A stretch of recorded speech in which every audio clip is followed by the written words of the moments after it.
Well, good afternoon, everyone. How are you all doing?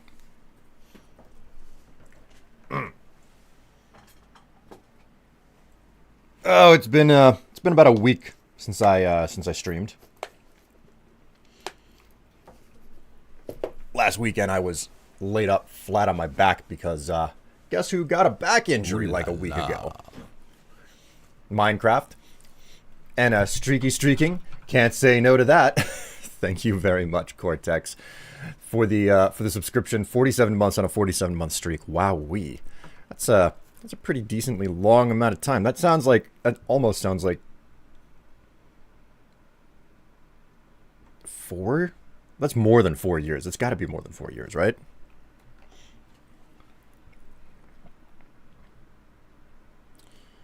Minus 12 times three.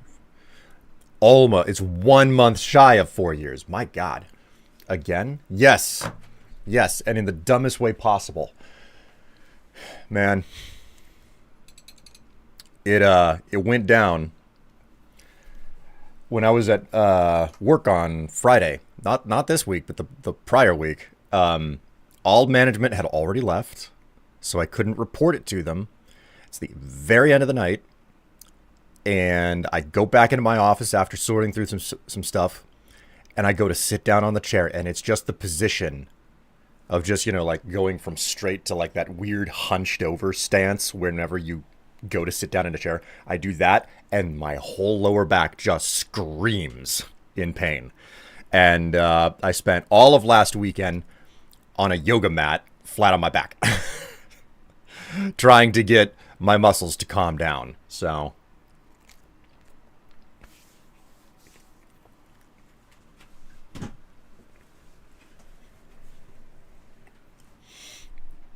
and I'm actually still not better. I'm not better. I'm just improved.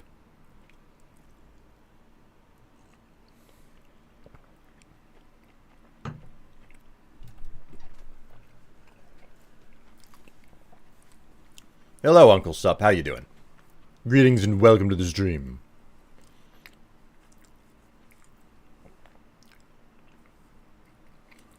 Very much rip, so just gonna chill it today with Minecraft instead of RoboCopping it up. Yeah, I figured, I don't know how long I'm going to be able to sit in this chair, okay? And there's no question, like, my chair situation has been affecting me. Because I have this, like, really high-quality chair in the corner over here. That's, like, it's the reclining chair. But a critical part on it is broken. It's like a $1,500 chair, okay? So the problem is that a component on the underside of this chair broke. And it's not something that you can just find on the market. You have to find somebody who's capable of, like, looking at something and saying, yeah, I can pull this apart and I can, like, repair it, or I can fabricate a new one for you. That is my situation with that chair. And the people around here who run fabrication shops seem to be dumb as rocks, because I haven't gotten any luck with that. So the alternative has been sitting in a dining room chair, which it's a nice chair. It's a nice enough chair, but it's not meant for long periods of sitting. So I'm in a unique situation of just like, wow, this is this is not great. So like that has absolutely and without question, at least in my mind, contributed to the mess of back problems that I am experiencing right now. Could be worse, could be a knee injury. Yeah, knee injury would definitely be a whole lot worse, but Uncle Sup, like you haven't been here for very long. I have a history of lower back problems with my running in my family. Last year I was out I was out of work on FMLA for 3 months because I injured my back so badly last year.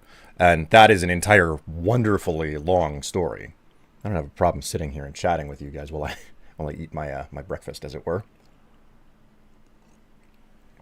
Sounds like you need a massage gun. We've got one. It makes me feel better for like 10 or 20 minutes, and then all the pain comes right back, which is right in line with what I was told by the physical therapists that I went to, whenever I was on leave last year. They were like, yeah, it's a temporary fix at best. You know, a massage. It can basically limber you up before you need to start stretching and working on those muscles on your own. So, you know, that's my situation. And admittedly, like, you know, I have since my last back injury, I've gotten, you know, equipment and whatnot. I say equipment, it's basically like straps and whatnot to help me with my stretching. So a lot of my problems is that like my lower back muscles are just hard. They are way too freaking hard. How about a back massager you put on a chair? I mean, maybe. A repeat of an injury is always worse, like the really again. I just got over this. Yeah, exactly. And the crazy part is that this is the same back injury that I got whenever I was 23 or something, where I was pushing myself too hard at work. And like I remember going to lift something because I was in a hurry and just my whole lower back lighting up. And I was out and I had to see a doctor about it, and they sent me to like a chiropractor or whatever, which, I mean, I wouldn't go to a chiropractor these days, but I want to go to somebody who actually goes to a medical school.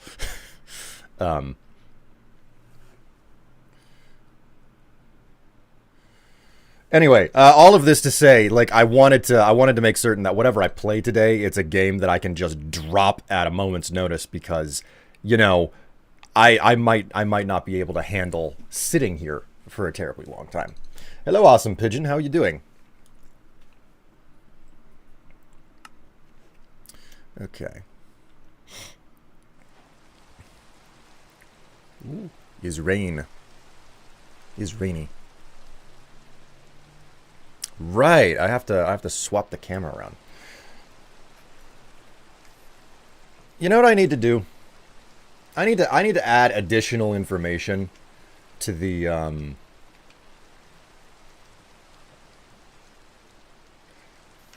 I need to add additional information to the Be Right Back cards that I have scrolling on the screen to include messages about a hundo or whatnot. I should probably set up a bot for YouTube as well.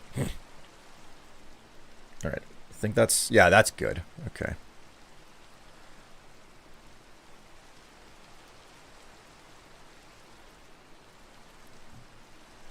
There we are.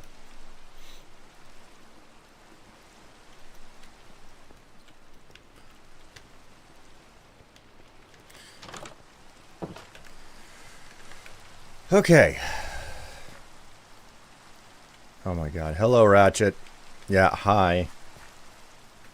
Okay, you just gonna walk away?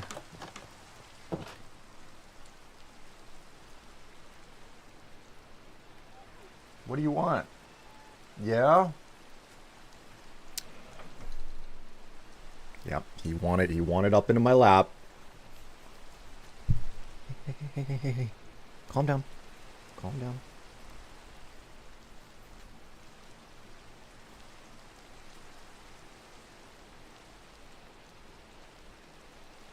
Whoa!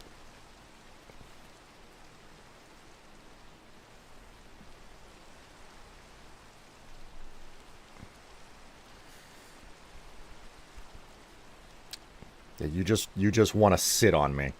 And now I can't play the game because he is completely stopping my hands from getting to my keyboard. So, all right, well, may as well adjust the camera to show him off.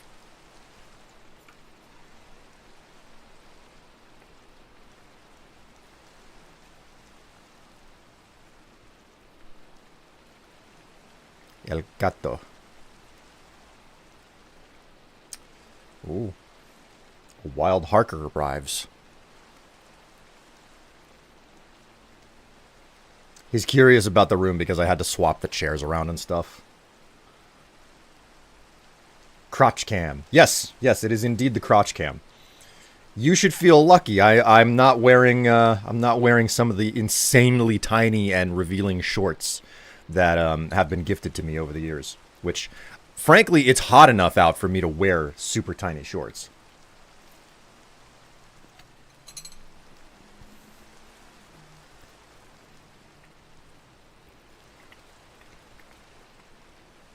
but I just don't have them on. I could discuss the reasons for that, but it might involve me telling you more than you need to know. What is it, TMI? Yeah, there we go. TMI, too much information.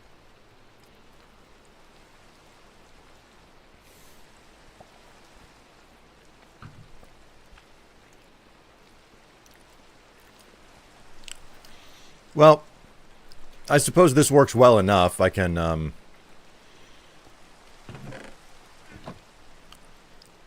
I can let some of the idle things that happen here, like, tick over. Most notably the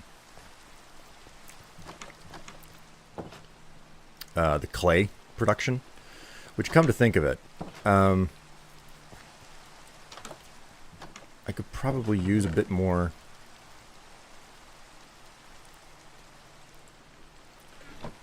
Let's just grab this coal and figure something out here. So let me check my freaking calculator. This is exactly what I knew. Okay, yeah, I know Ratchet. I see you.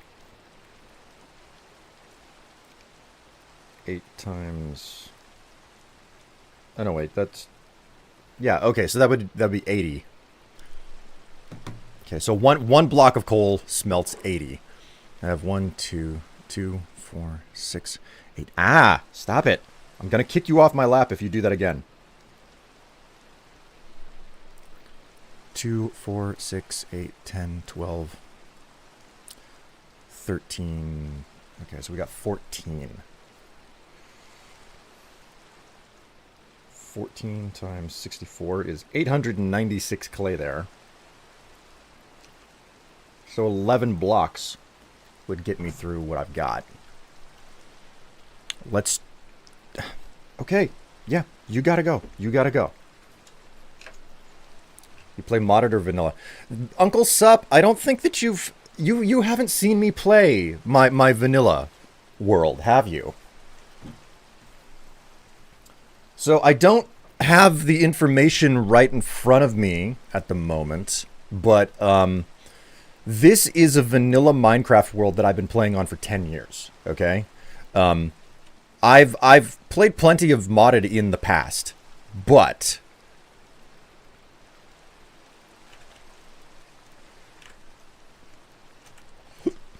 this is a world where I've made it specifically to try and stick to one singular world, because there's this running problem that I increasingly got dissatisfied with, which was restarting the game and just basically doing the same thing over, and I got bored of that, and I was super unhappy with how boring the game got and how fast that was. So at some point I was like, what if I just start a server? What if I start a server, and whenever there's like an update, I just run out to a new location, spawning new land, and start over there. So that's what I did. Hello, Pilot. How you doing? Greetings.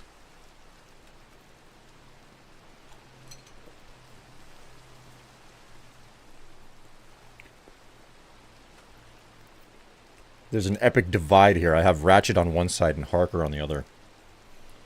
Hey, Ratchet, you want some more kibble?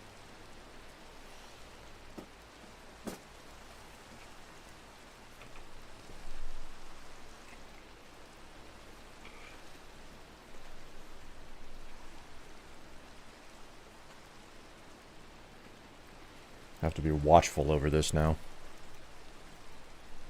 Haven't seen you play in this world. Looks like you have to restart. Shame, but rules are rules.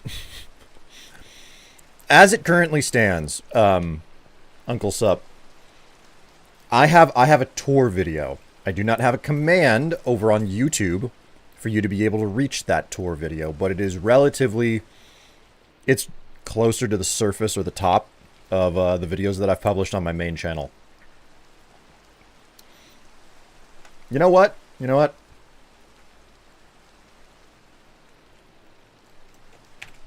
Here we go. The command over there worked. There you go. Just manually bang that into chat.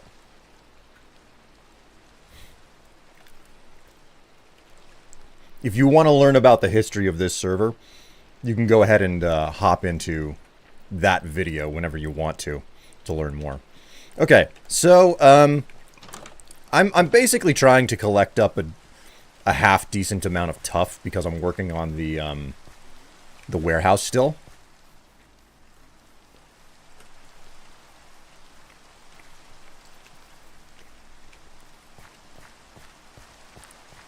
I don't harvest until it's completely grown.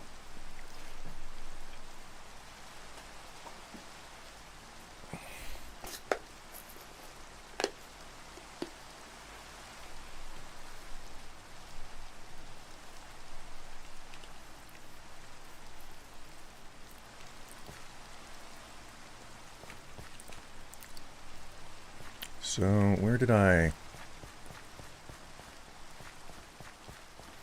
should probably take a nap before I head down to the mines. Since night has fallen, after all. Oh, right. I have music that I can play.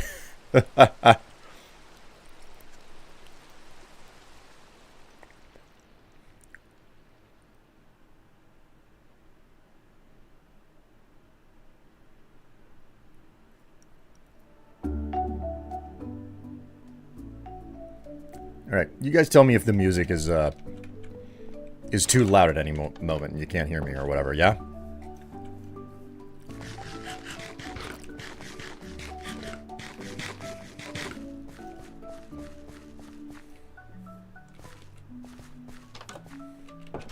God, this... In all honesty, I kind of hate going down to this mine because it's so old. It doesn't fit with the method of mining that I use these days. So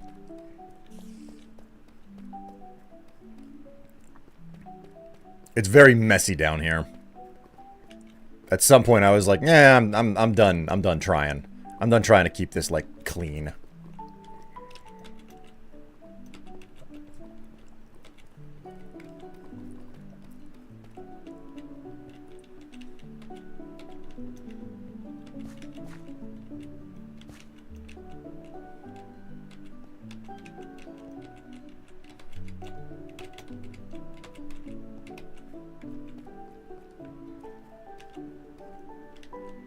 Here we go. This is the Tuff vein that I was last working on.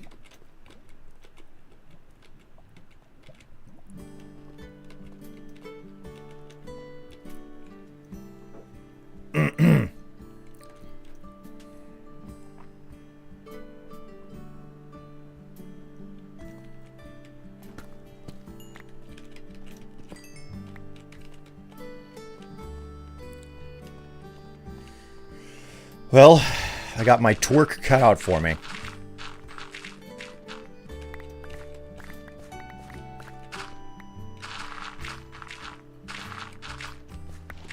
And I do need gravel, so I'm going to be collecting it up while I'm at it as well.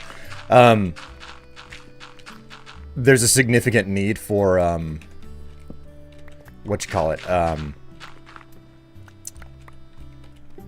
concrete production. I need a lot more sand and gravel for additional concrete production. Because, like, the solution tower still needs expansions on it, but I don't want to get to that until I've actually got all of the necessary materials. You know how it is in Minecraft. It's like, yeah, I'm going to go and build this thing, and then if you don't do a whole bunch of planning ahead of time, you are going to run out of materials, probably, if you are building on any scale larger than small to maybe even you're going to run out if you're on a medium scale, right?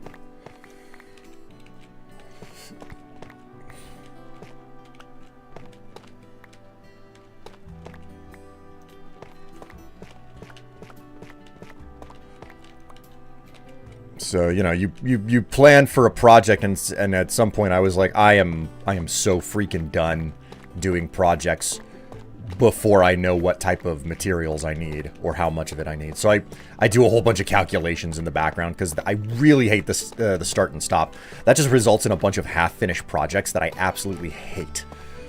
I don't want to see half-finished projects on this server, so...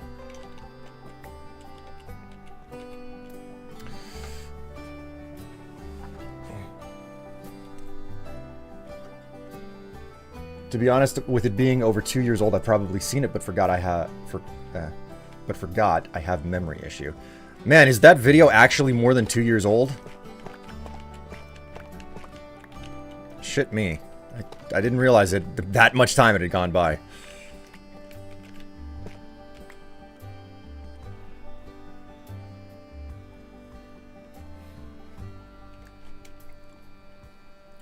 Since he was a child, he has yearned for the mines. Which you're mining for the solution tower?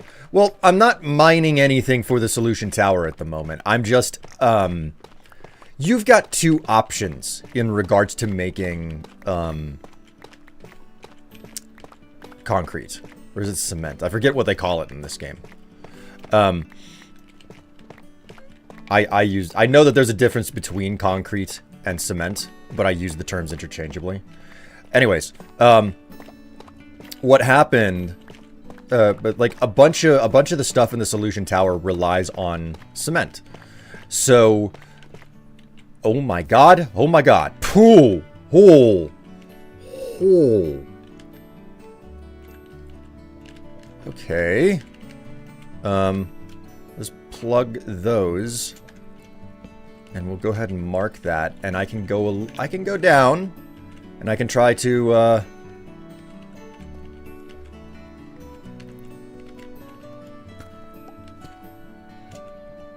oh, lucky me. I found the lava. Wow, that's a lot of lava. Once upon a time, I would, like, be all excited, and I would, like, be... That's some deep lava, too. That is some very deep lava. Okay.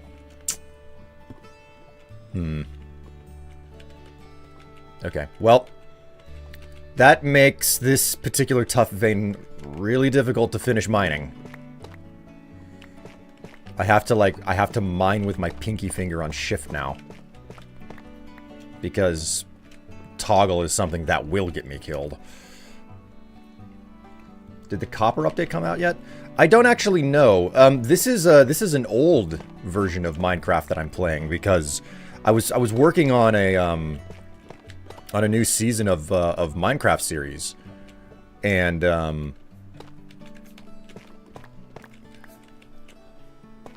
I froze the server so that it would be compatible with the appropriate like mods that I use for production. It's like, oh yeah, like there's a mod called Replay. It's not exactly something that most people would know about if you don't do video work. But with the replay mod, it's like, yeah, we're gonna record all of the actions and the motions of the characters in the world, and then you can go in and you can replay the entire timeline recording and move the camera around to wherever you need it. I use that a whole lot whenever I did other Minecraft series. So it's kind of necessary. And you can't guarantee that mods are going to be like all the way up to date. So I frankly need to check I need to check the compatibility of a bunch of mods at this point to figure out how much I can update the server. Because that's what I need. Like I would love to be able to use some of the newer things, especially since Minecraft Mojang is like, yeah, we're gonna start doing a lot of updates, like small updates to the game, because we don't want to do this, you know, like once or twice a year update thing. We want to do this like maybe 4 times a year, so we're breaking things up into smaller pieces and stuff.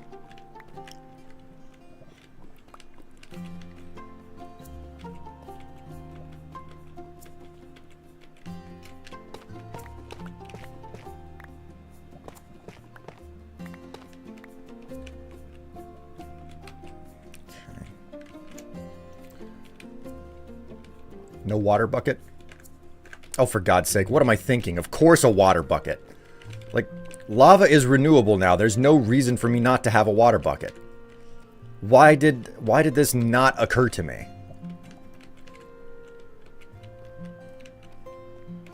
Alright, I got buckets. I just don't have any water down here.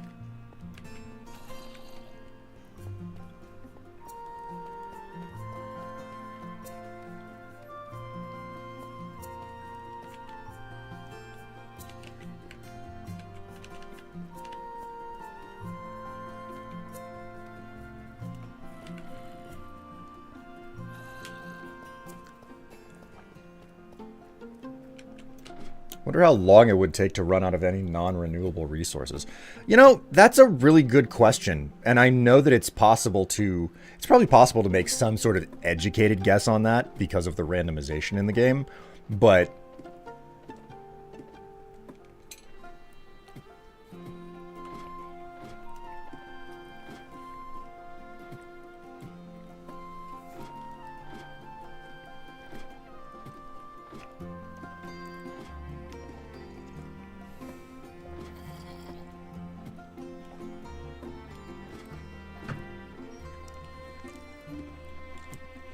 recently started replaying Binding of Isaac, but God has my response time took a nosedive off a cliff. Man. That's a difficult part of aging. Like, on one hand, you've got to have, like, really good reaction time to start with, and you can, like, train that to be better. But you also, man, your reaction time goes down as you age. And I can tell from, like, a personal perspective, things that I used to be good at and now I'm not. Hey, check this out.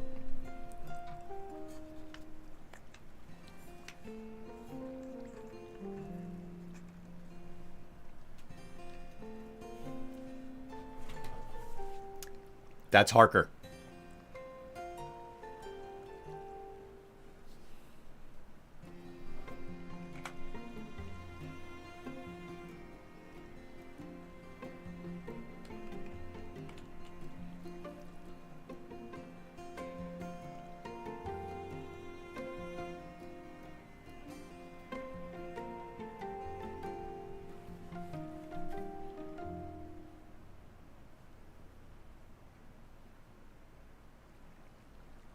Do you see the eyes?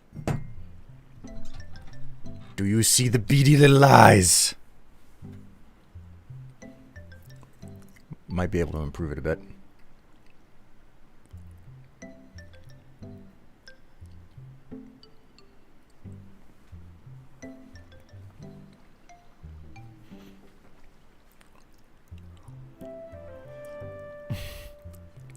Just the way he's just hanging out back there. Did you not stream on Monday? No. I am still working on a back injury. I have a back injury which it was not. I'm improved, but I'm not better yet. But for certain, I am. For certain, I was unable to like sit properly on Monday.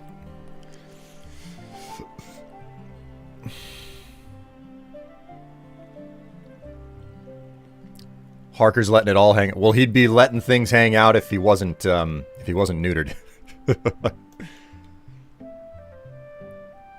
He's doing what we call the vampire. You can't really see it, but he's doing this with his paws. Okay, he's doing that with his paws. So.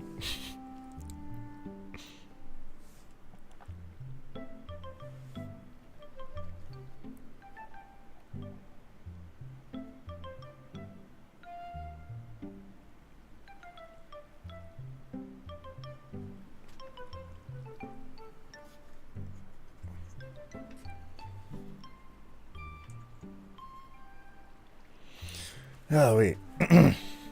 I sense a future emote. Oh, a Harker emote just straight upside down. Like that would be so on.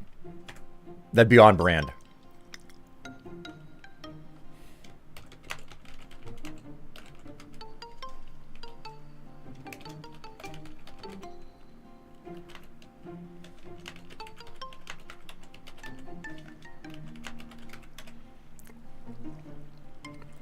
He looks comfy. He's definitely just vibing over there, you know?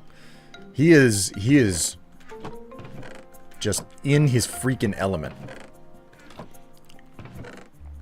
Okay. Right, I came up for a bucket of water. Let's sort that out then.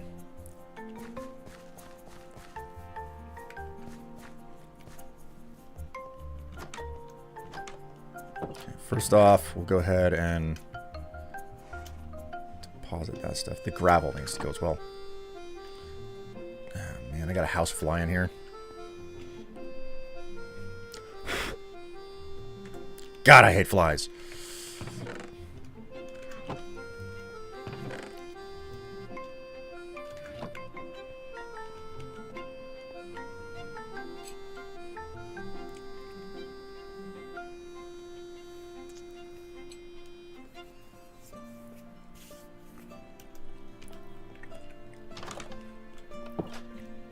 Is Ratchet slowly getting better with Harker?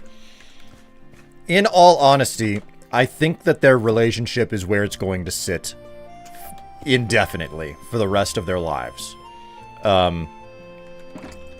They have moments where they will sit immediately next to each other and stare out the same window, you know, with like less than 6 inches between them. And there are other times where they take swipes at each other constantly. So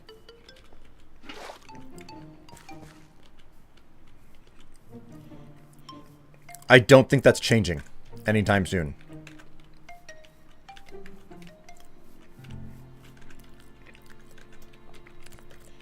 Alright, chat, look at this. It's time to get boned.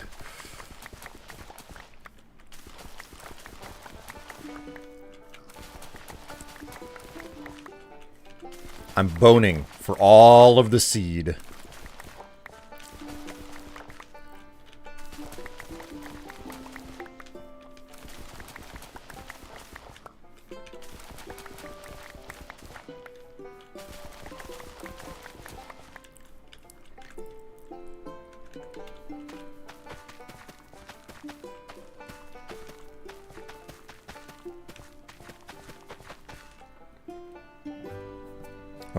Harker's found his way out of my office now.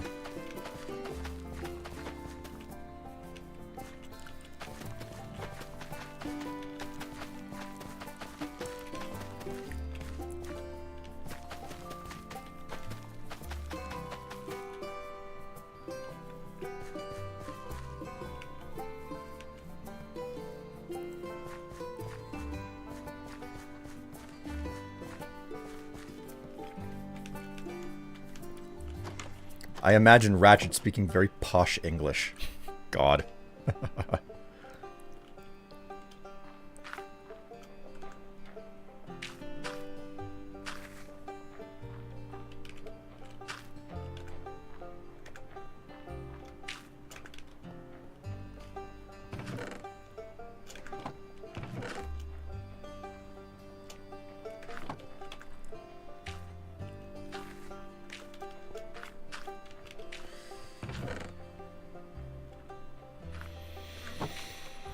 I'll just put it in there. Hello, Pyro. How you doing? Greetings.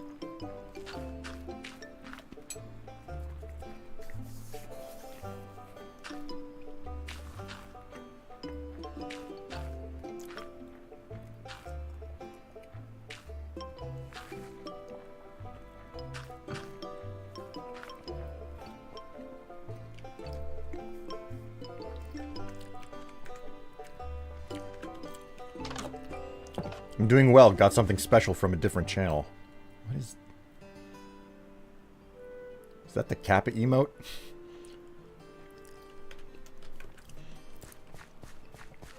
Looks like a gold-plated Kappa emote. What on earth?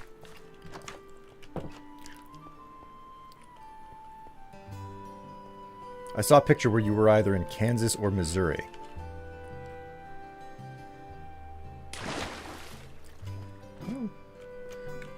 What picture are you referring to, Doomsday?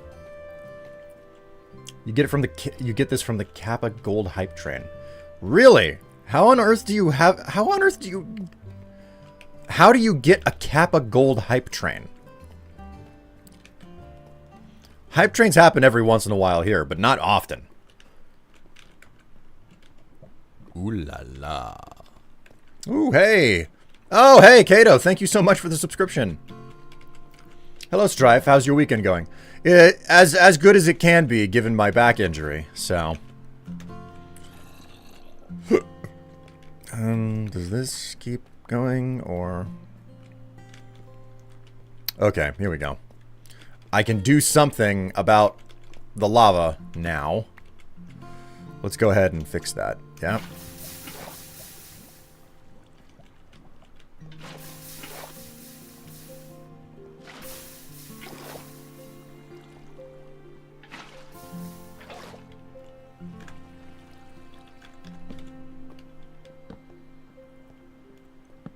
Okay. I'm not out of the woods, though.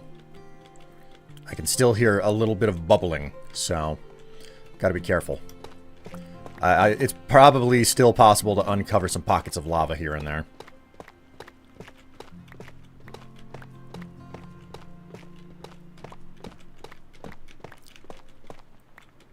Man, I forget the water bucket technique because I was like meticulously saving all of the lava that I was finding for the longest time because it was a finite resource, you know?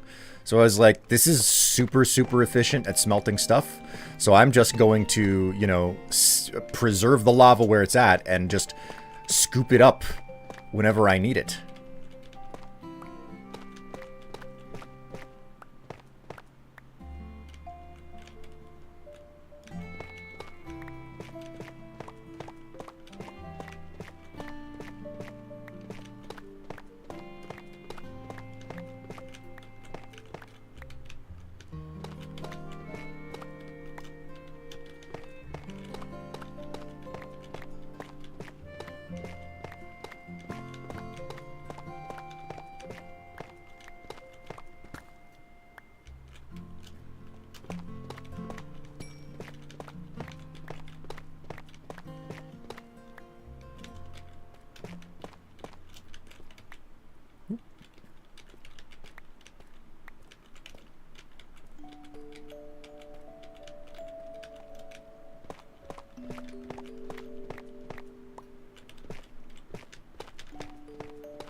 Looking pretty well done.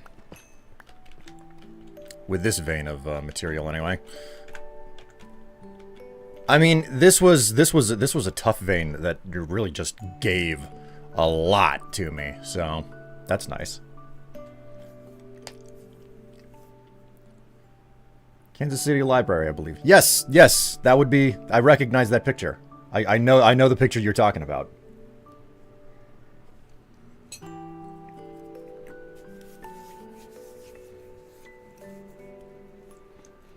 It's a 1 out of 100 chance, maybe, no one is quite sure, to get a golden hype train. But on the larger channels that get them often, you get them occasionally. Both the cats came back soaking wet again. Oh, a wet pussy, eh? I understand that.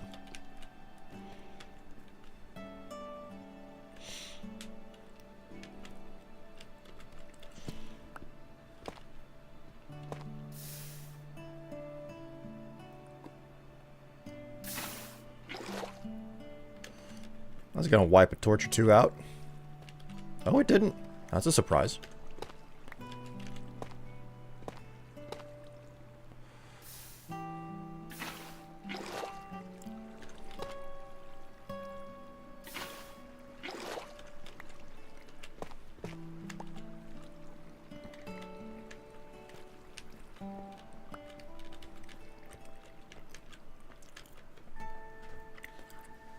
I'm surprised you're not playing Oblivion. I hit a wall with playing Oblivion. I was playing it so much, so long, that I was just like, I need a break from this. I need a freaking break from this. So, this is like, I think, week 3 without touching Oblivion. We all have our limits, man. We all have our limits.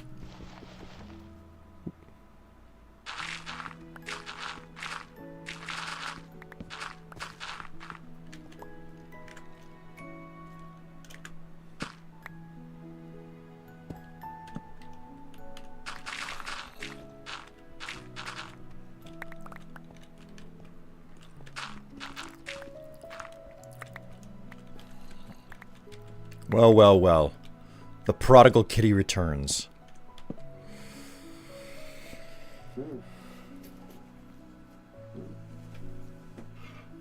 There you go. That's all you're getting, Ratchet. No more lap time. What texture pack are you using? Oh, right, textures. I renamed the texture pack there. Back when I was playing Oblivion and it was just freshly out. Let's see here. Go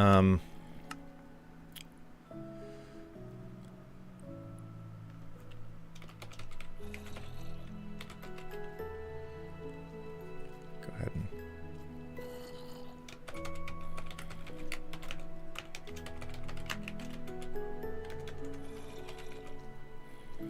There we go.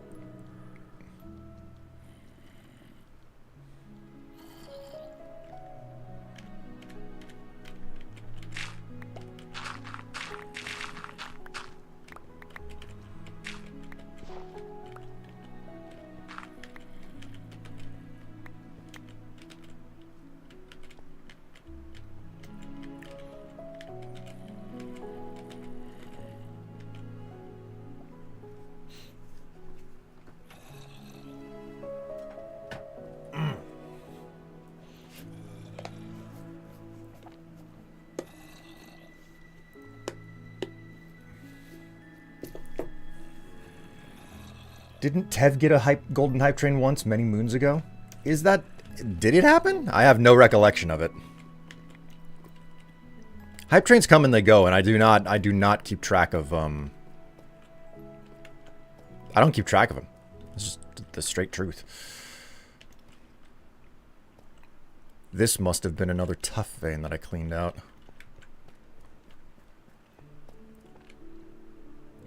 You managed to convert your Bedrock world to Java. Really? Well, congrats. I'm assuming you had to use... Oh my god, this is a lot of Tuff over here. Alright, well. Let's just raise the roof first, I guess. Is this vanilla Minecraft? Yes, this is indeed vanilla Minecraft.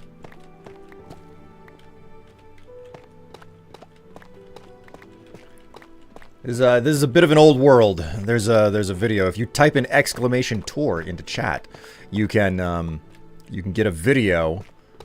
It's about a half hour long, speaking about the history of this server that I'm playing on.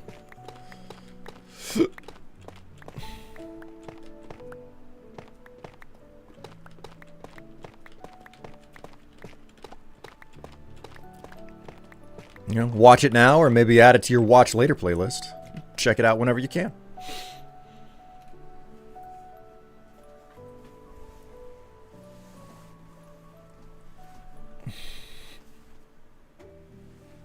So, Doomsday, how did you convert a Bedrock world to Java? I'm assuming that you had to use like a community mod or tool for that. I would be surprised if Mojang made it possible to move from one to the other.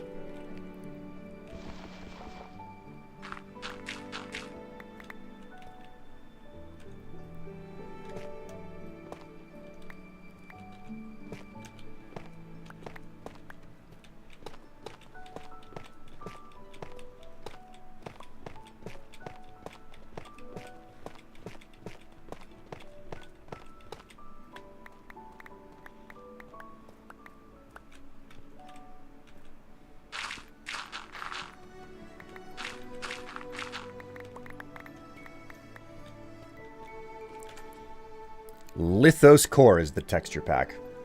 I don't know if I said that out loud earlier.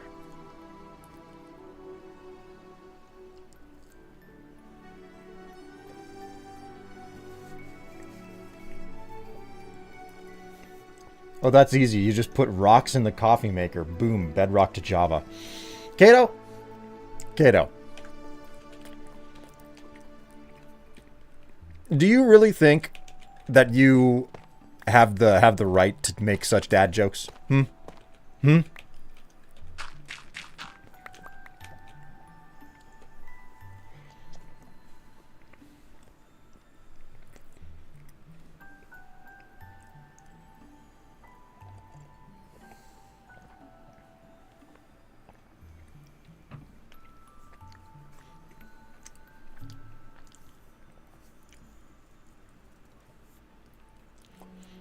Transferred it to a realm on Bedrock, then downloaded it to my PC and converted it to Java with something called Chunker.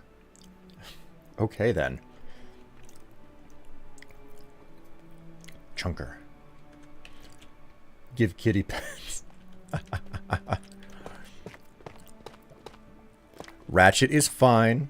And he's also no longer in the office, so...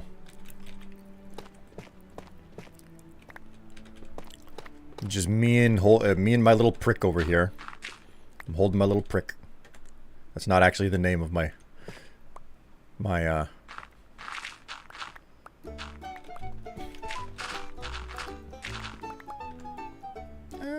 don't want to listen to that track.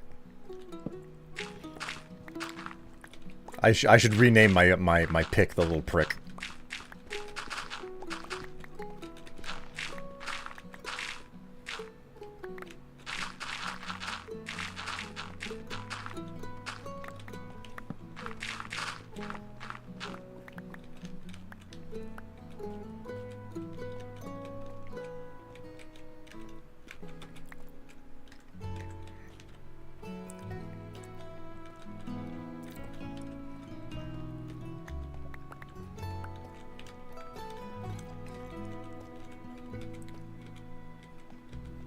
She left you because you didn't give her pets.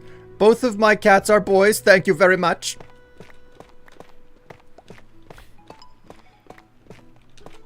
And yes, the cat leaving because I didn't give enough pets is entirely possible. But then again, Ratchet is a cat that really, really, really, really, really wants pets all the time. Or rather, he wants pets all the time right until he doesn't. It's over 200 megabytes. That's... I don't actually know how hefty of a world that is. You know what? I have the I have the data folder open here, I think.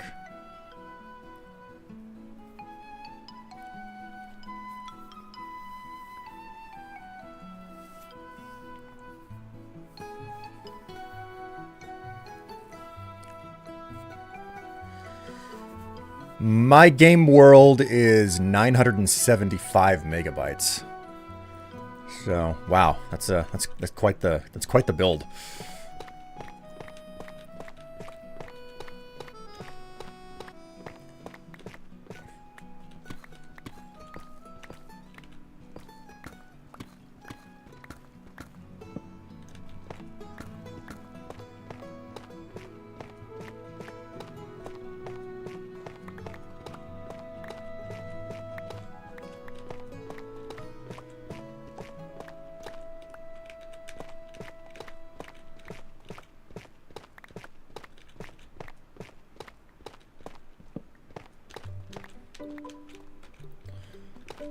He deserves all the pets. Listen, Ratchet gets plenty of pets. It's just he is insatiable. He doesn't want pets whenever I want to pet him, and he wants pets whenever I'm busy.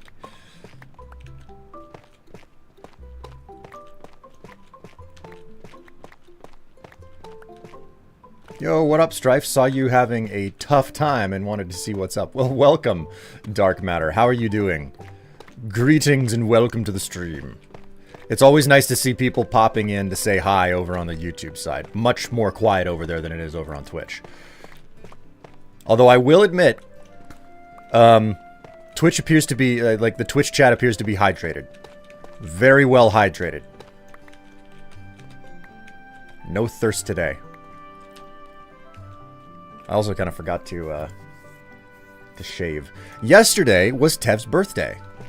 So, like, we were too busy, you know, being out and having fun and stuff for me to find time to hit the shower in the evening. Get a similar experience with my cats sometimes. They want attention, but then lay down on the opposite end of the couch.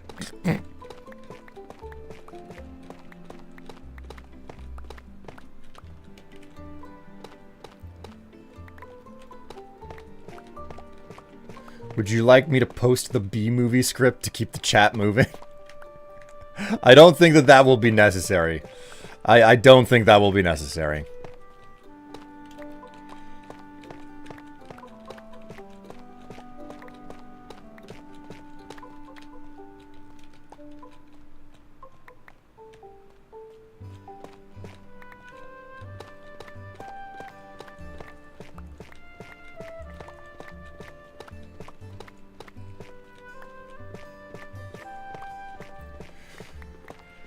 And you guys didn't say anything to us? Rude. It's okay. It's fine. No need to get your panties in a bunch. You ever had your underwear bunch up on you like that? That is really, really uncomfortable.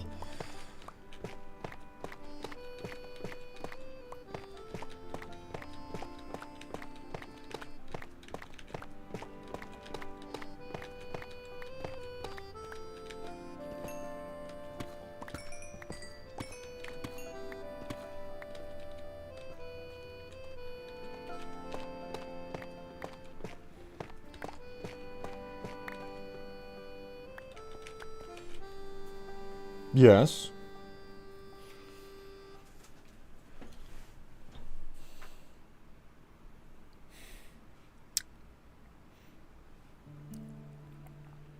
Welcome back, Ratchet. Ooh la la.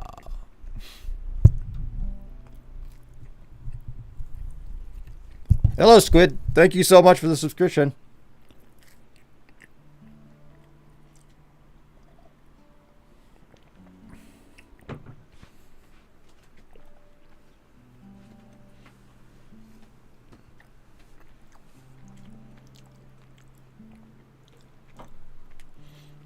I'm fine just at my second job and listening in and wishing Tev a happy, belated 300,000-year-old birthday.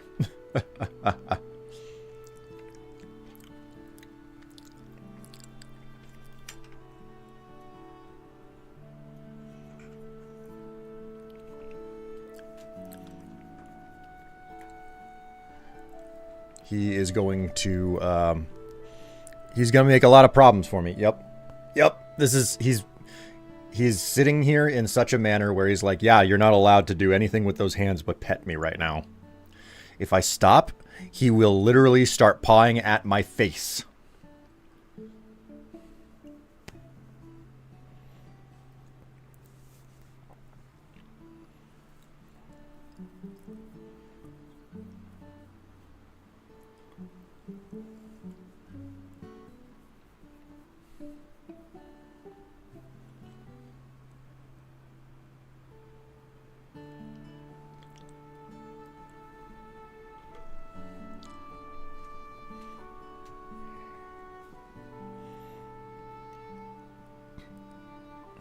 He's purring.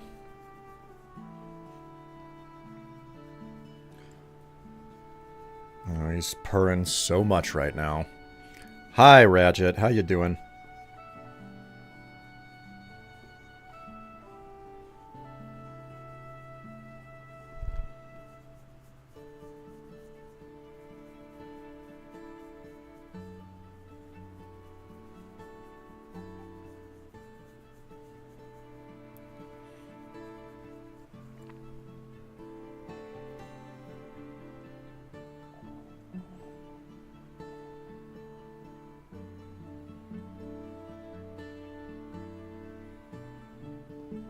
Yeah, hi. Hi. Ah, my titty. Stop clawing at me. See? If I try to touch the keyboard. See? When he puts his paw up on me like that, it's automatic claw time. He knows that if he gives me the slightest amount of claw, that I'll stop what I'm doing and I'll give him attention.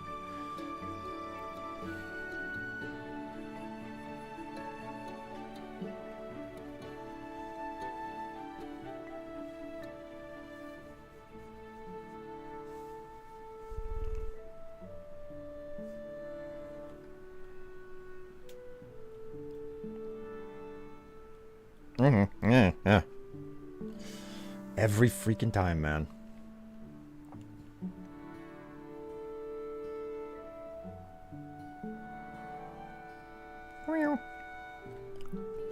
No. No. No. No. Can you just sit on my lap and be happy? This paw of yours. No. Like, I get your paw now.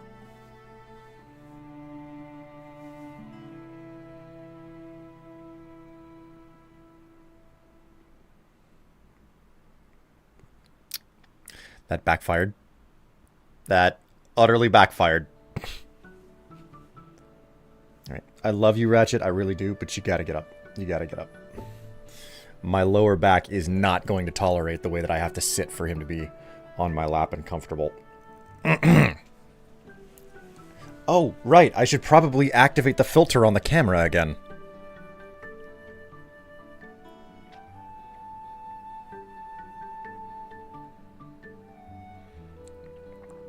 There we go.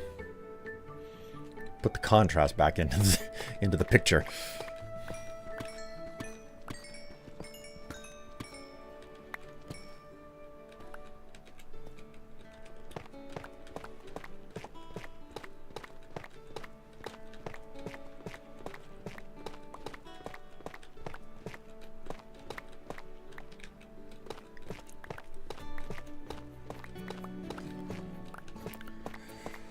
Oh, the blocks do not collect themselves, and unfortunately, I am forever destined to harvest the blocks.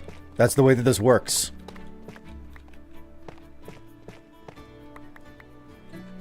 I don't think that I don't think it can go any other way. I have to do this. It is like it's a necessary component of like my Sisyphean nature, I guess.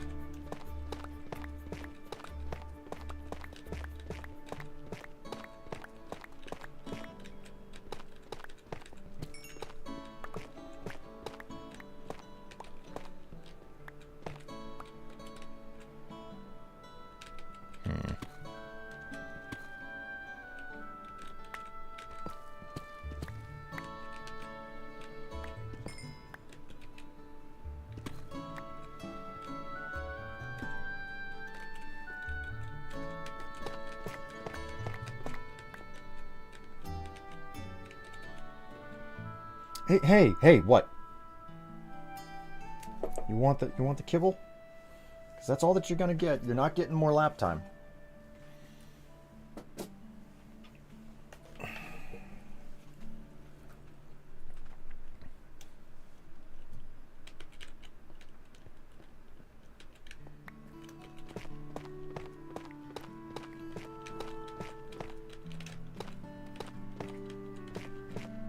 Okay, it looks like my inventory's full.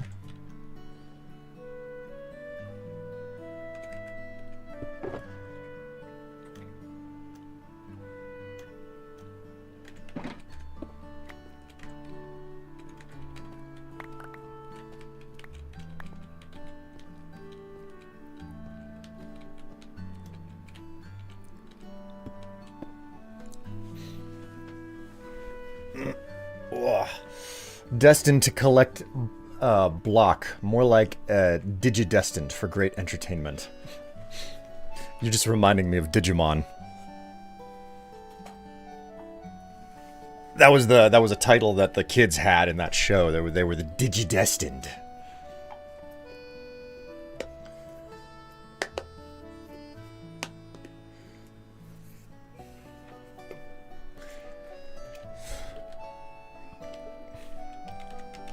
Well, I hope everybody else's week has been relatively okay. Mine was fine-ish, you know? Heavy use of the ish.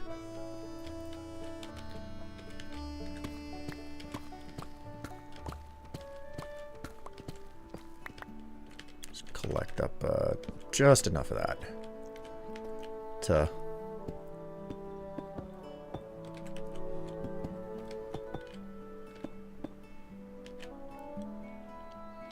Okay, so... How many? 1, 2, 3, 4, 5, 6, 7, 8, 9, 10. And am I still doing 6 of them? 1, 2, 3, 4? Okay, so I'm only doing 4 on these because that makes sense. Makes the tunnel roughly 40 blocks long.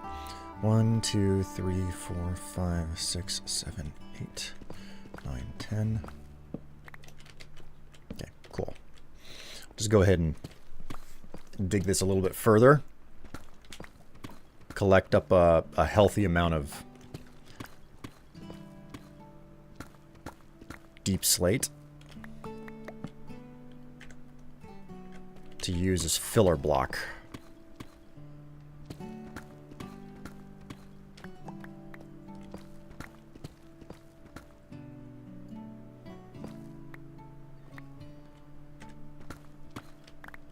Cool. That can stay right where it is, and I will not go any further. Of course I would run into some more lava. Why wouldn't I? 'Tis my fate.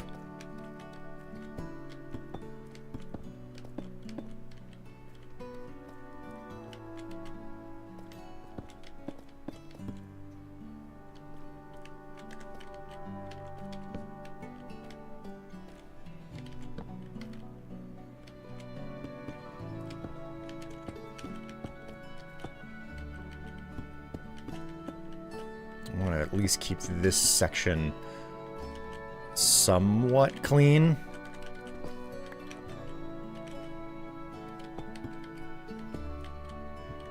There we go.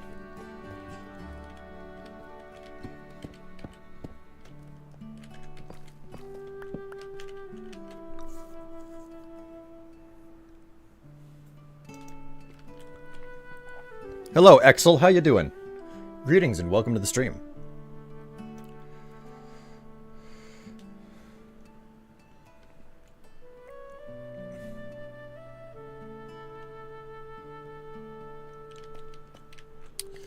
Okay, so I did find another vein of Tuff over here. Let's go ahead and look into how much there is.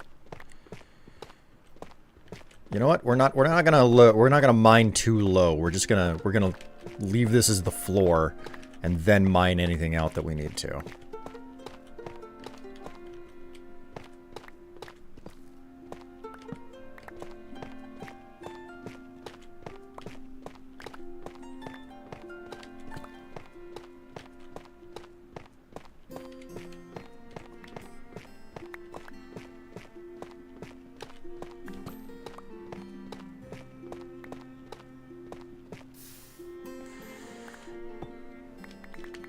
Not a great thing to see. It's Exel? Okay. EXL? It's EXL. Like, set as separate letters? I'm assuming that's what you mean by that.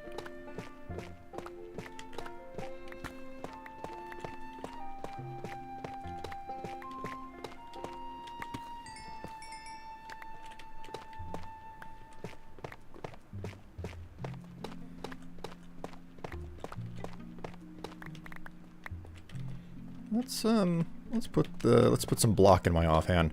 Something's gonna go wrong with that lava over next to me. There's no way that it can't happen.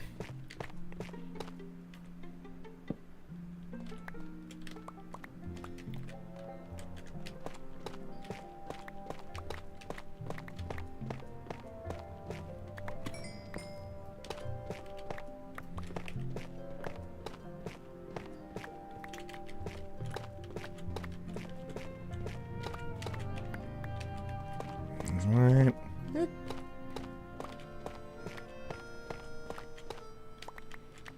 think I might be getting lucky, relatively speaking.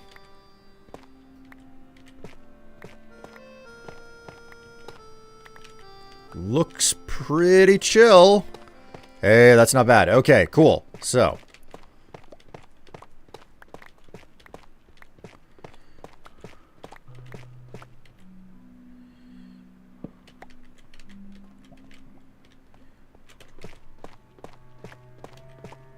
I think I'm relatively safe for the moment. I'm actively moving, like the Tuff vein that I'm ripping out is actively moving away from that pocket of lava over there, and I don't have to worry about it. I mean, watch, I'll find more lava in no time. Yes, can I join? No, this is a private server. This is a solo server that I have and I've been working on for 10 years. So nobody joins. Nobody joins, and if they do join, they are exceedingly they've passed an absurd, like, rigorous form of do I know you? Do I know you? Type of thing. Don't take it wrong, you know. It's just this is a world that I play on mostly single, and occasionally with other people who I am extremely cautious about whether or not they gain access. And that other person would be my wife. Ooh, more diamonds.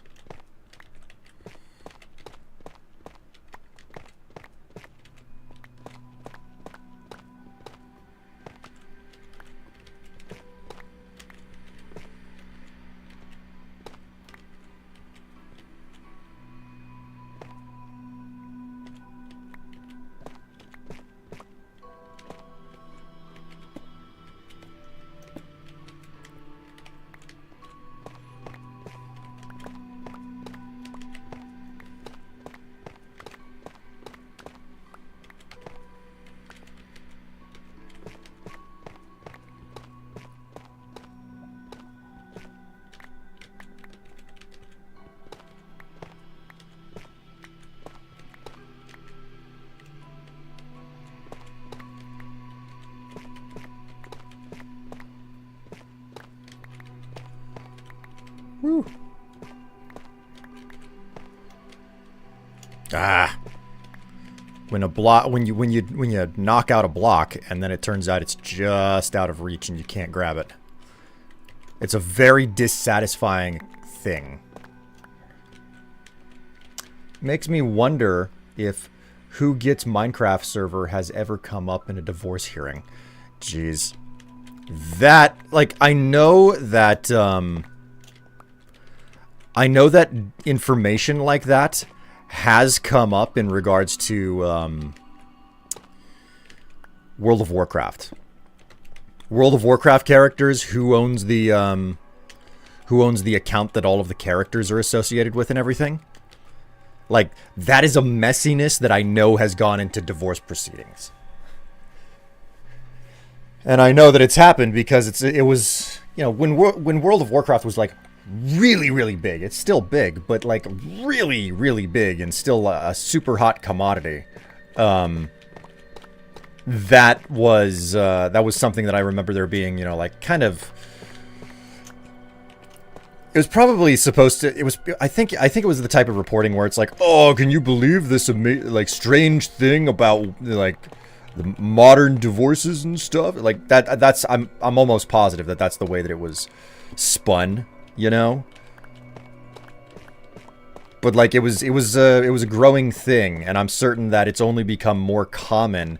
You just need to change out the digital... whatever, like, the digital good, as it were, the service, etc. Where it's like, yeah, it's like someone spent a bunch of time on something. They don't want to lose it.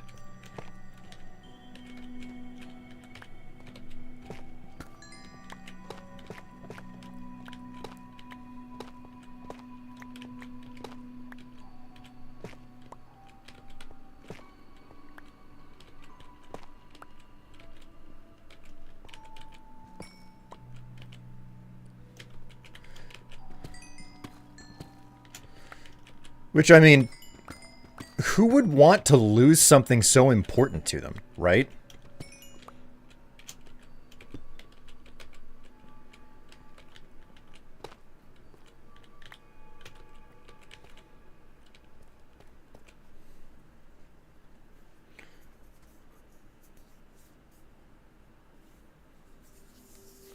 This is essentially how I mine in modded Minecraft. Just move from material to material looking for ores.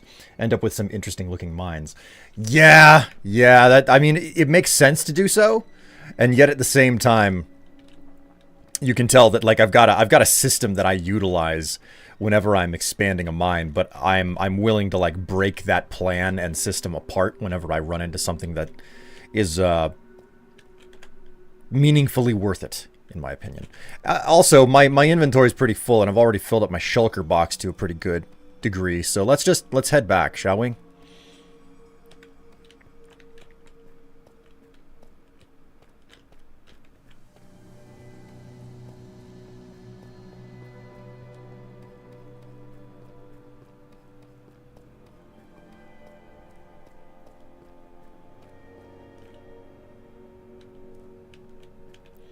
Have you seen the latest trailer for WoW? Looks worse than what fans back in 2008 made for the game. You know, I have been out of the World of Warcraft game since Burning Crusade, their first expansion.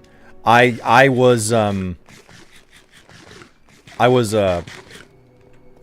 midnight release guy for World of Warcraft. I got the original game on midnight release and everything, and I played the crap out of vanilla.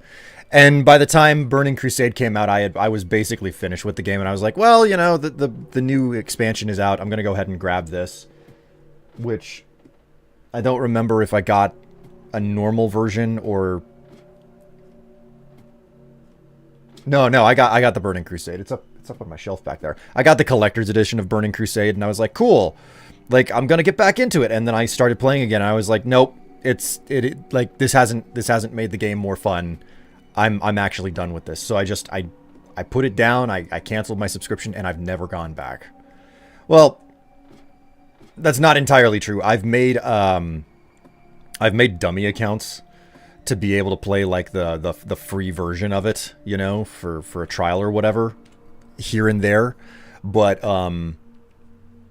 every single time I try, I'm like, yeah, there's just no sparkle to this anymore. I don't care about this. So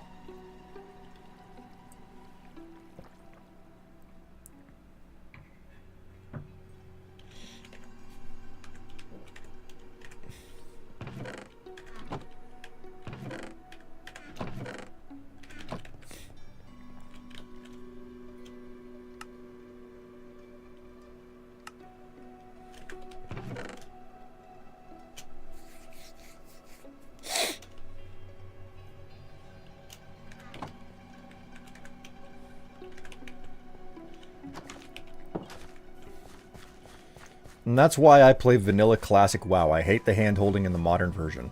Is there hand-holding in WoW? Because I remember... God, okay, what was it? I think level 60 was the original max level in vanilla WoW.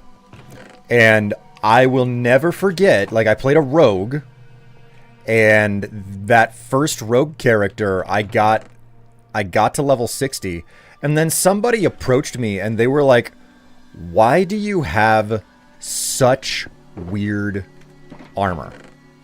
I was like, what are you talking about? What's wrong? And they were like,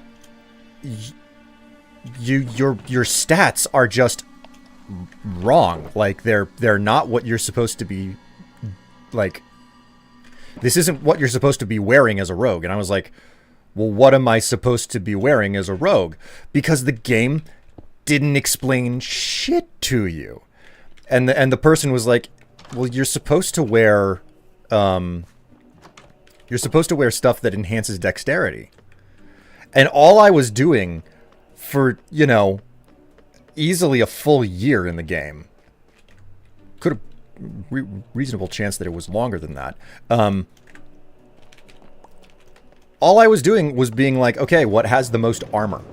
Like, whatever armor has the highest armor rating, that's what I'm going to put on, because that's all that I ever did in video game, other, like, RPG-ish video games at the time. So that's all I did. I was like, oh, it has more armor. That's what I'm going to wear. But it turns out, as a rogue, I was supposed to be finding all of the armor set, all of the, boosts to critical or dexterity. And the game never told me that. So I had no freaking clue. And it took until someone else asked me explicitly, why are you wearing that stuff? And all of a sudden, like, the dungeon runs that I had done, which, keep in mind, that was from an age before auto matching for the dungeons existed. You had to go through shit the hard way back then and manually compose a team to run through a dungeon. I got so many bad words thrown at me whenever it came time to, like, loot stuff and make rolls for the loot, because I was just deciding whether or not I needed it based on the armor rating, not based on the dexterity. And I think I got like something meant for like a paladin or something at some point. Like,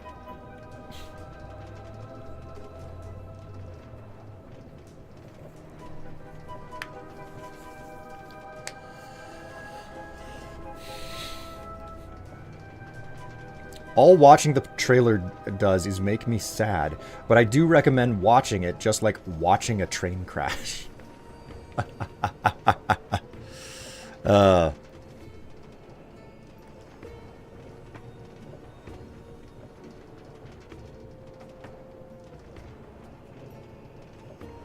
Not me thinking that having crafting recipes in Minecraft is hand-holding.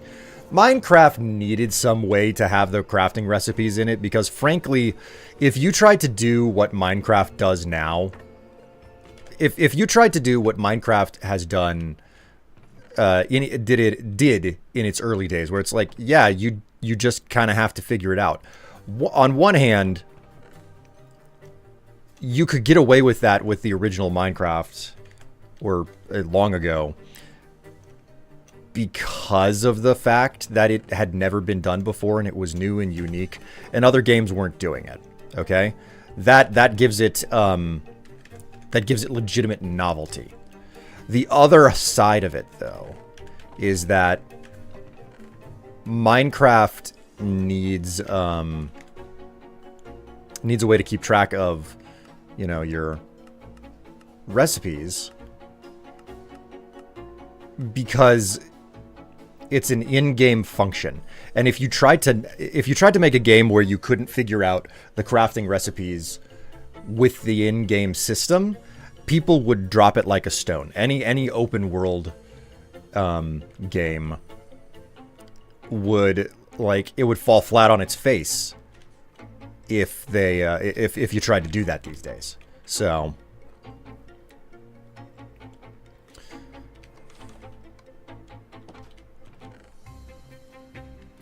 I have an absurd amount of apples sitting around here. My word. I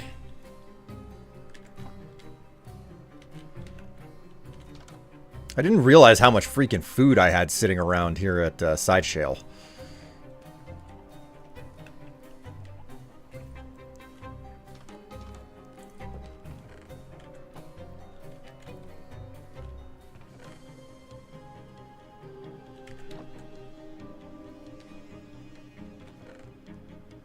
I do have some leftovers concrete powder here.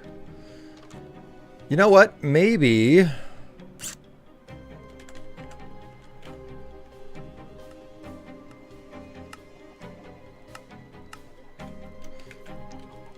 what we do now is we shift gears. I collected up a bunch of Tuff. I still need a whole lot more Tuff in order to in order to fill the chest up here. Come to think of it, how's the... Oh my god. Basalt collection is... Basalt is something that I'm questioning if I will ever have an actual meaningful amount of it. Okay, yeah, so... I'm almost... I'm getting there. I'm well on my way to finish... finishing off the Tuff stack. Well on my way to finishing off the oak wood stack. I finished the acacia logs. Almost finished with dark oak. Warped is along well. Crimson needs a lot of work. Bamboo is finished. It's been finished. How's the birch doing? Much less along than I thought it would be. Okay. And then, what is this? Spruce? Yeah, spruce is going to take a while. I won't be farming spruce here. What am I missing? I'm missing something here. Unless it's up front? I don't have jungle logs here. Oh my god, I've got the cherry wood, but I don't have jungle logs. Holy crap. Okay. I knew I was missing something from this place. How's the blackstone doing? Needs a lot of work. What about red nether bricks or they're coming along. Normal nether bricks are wow, yeah, I've got plenty of normal nether bricks. Purpur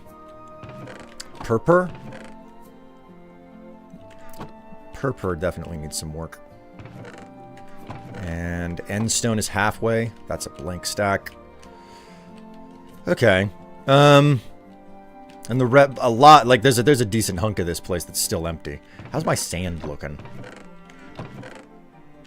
I could definitely stand to go out and dig up more desert with the way that it's looking. But I've got more than enough sand and gravel to continue working on concrete production.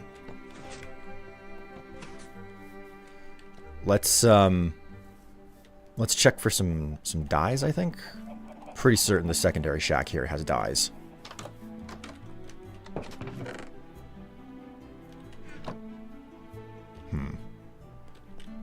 No dye.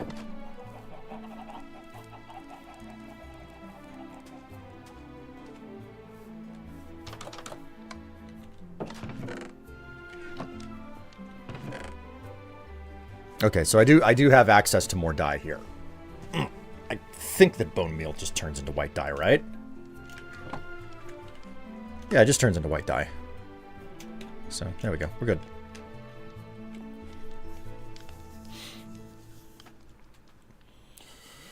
Minecraft is also unique these days in having actual recipes that require a shape rather than just needing the materials and it magically creating.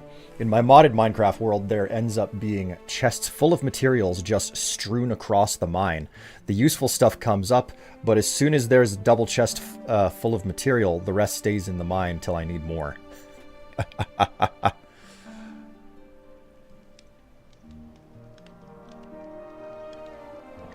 You start storing stuff from the top bottom? Yeah, because the bottom chest is the one that is the easiest to access, and it's the one that I'm going to be filling up first whenever... Like, the goal is to have the stack completely full. The goal is always to have the stack completely full. I do and don't miss old Minecraft. It made me remember all of the crafting recipes in the game, but I miss the smaller file size for the game. Man, it's weird looking back on it, you know?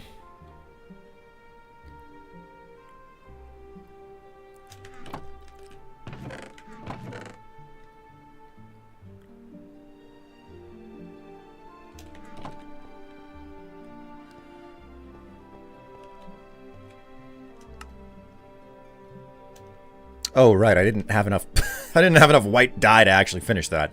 Don't worry, I got more bones. No bones about it.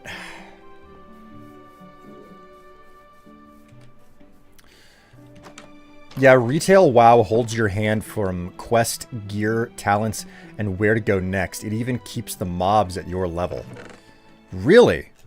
I did not know that. That is a wild change from the old days. Wow, I made a lot of bone meal. I forgot how much bone meal you get from crafting one single bone.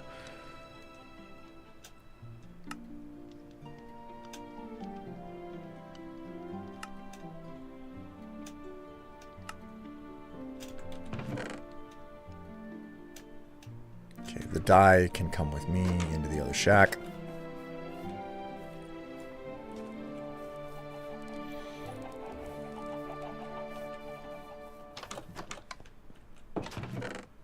Frankly, if I was going to play any type of MMO these days, I would just go for Final Fantasy XIV. Because it's... I'm more familiar with it at this point. Even so, like, I hardly ever play the game. I've never finished the main story quest, you know?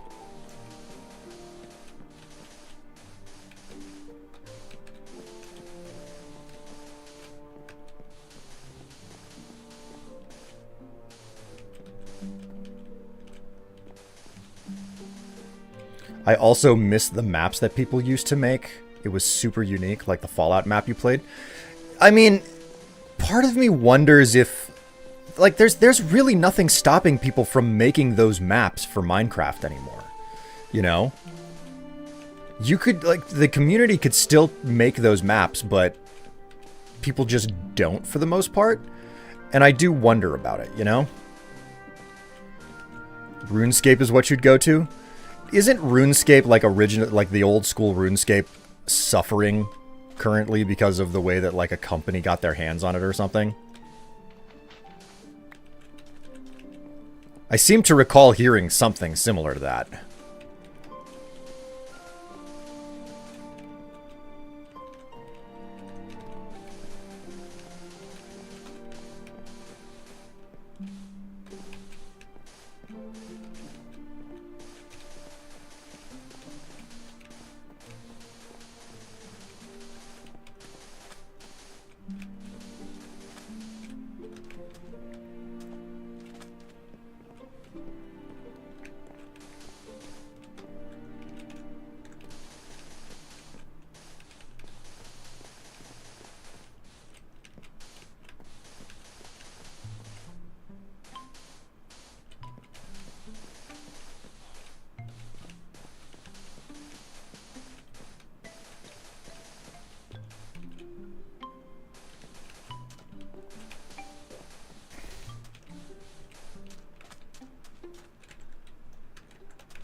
Yep, they put a ton of microtransactions in the current RuneScape, and the new RuneScape Dragon Wilds forces you to make an epic account for multiplayer. Woo! What a fucking mess that is, eh?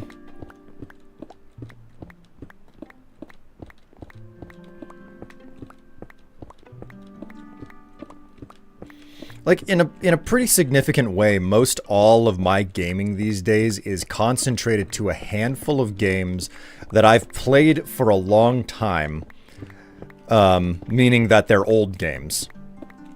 Or, and if it's outside of that concentration of old games, then it means that I'm probably playing an indie game. Almost all of my my gaming these days is just indie titles, because I think that they're better, you know? I think that indie title, like, they're more reasonably priced. There's clear passion behind a lot of the projects. And because they're independent, small studio productions, I'm also more forgiving when there's a problem with the game, you know? Basic, like, if it's a big AAA title, I'm a lot less forgiving whenever the game has these problems and quirks, and it makes me unhappy, and I don't want to, you know, I don't want to be unhappy. So trying to find the right type of class of games to dig into is really important for that reason. There's also the very real truth that video games fundamentally don't have a lot of financial value long term. Okay? Like, the backlog and residual sales are always important and whatnot, but like, how fast does a quote-unquote AAA game from Ubisoft go on sale? You know, like, how long before, you know, the new Far Cry game is going to be like 30% off, and it's no longer, well, I don't know. Let's just use the previous numbers. It's like they would launch at $60, And then in like 3 months' time, you could get it for 30% off and pay $40 for the game, you know? Now, obviously, numbers are definitely different these days. Because reasons.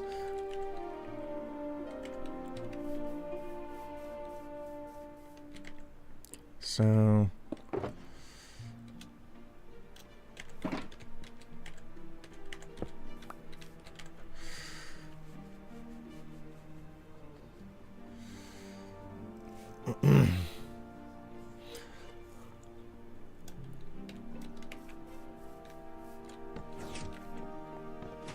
The thing I miss from old Minecraft vids is Quick Build Challenge. The whole family unit used to watch it together, which was weird because that was the only YouTube series we watched together.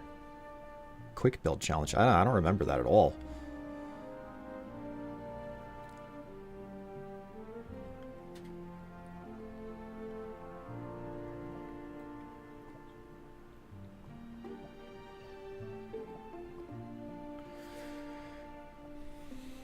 It's because they have to be good to sell big. Companies don't need to, though. People have to have started to stop buying the bad games.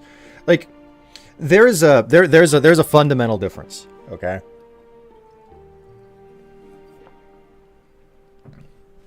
You can talk about, you know, the difference between big studio productions and small studio productions in pretty stark terms.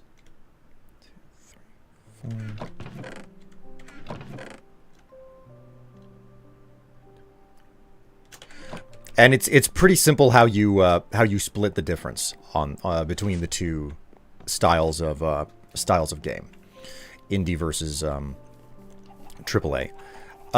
There are a lot of different ways that you can split it up, but the way that I'm gonna point out right here is that it's gonna come down to advertising budget. Okay. Advertising budget. Getting people to know that your game exists is an expensive affair, okay? That's one of the reasons why, you know, it's not so much an indie darling these days, but it's the reason that a game like Minecraft here is such an aberration. It exploded without an advertising budget. It definitely has an advertising budget these days, but it did not start that way. So it is wildly expensive. I better take a nap. It's wildly expensive to get people to know about your product. And hoping that people buy it is a real challenge. Like you can only get, like, awareness is just the first step. The second step is getting people to buy it, and that is way more difficult than you may imagine. So, playing that numbers game, you know, a product does not necessarily have to be really, really good if a sufficient number of people are aware of it and they have product recognition, well, franchise recognition.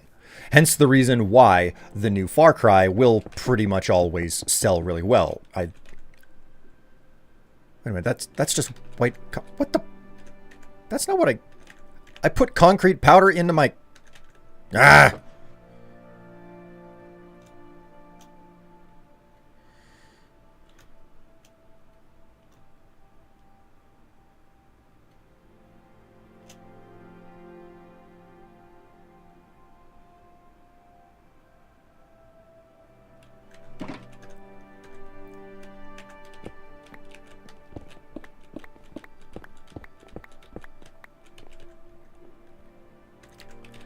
So, indie studios, they can make, you know, you can make the best game ever. You can make the most impressive game that will blow any AAA studio production out of the water, okay?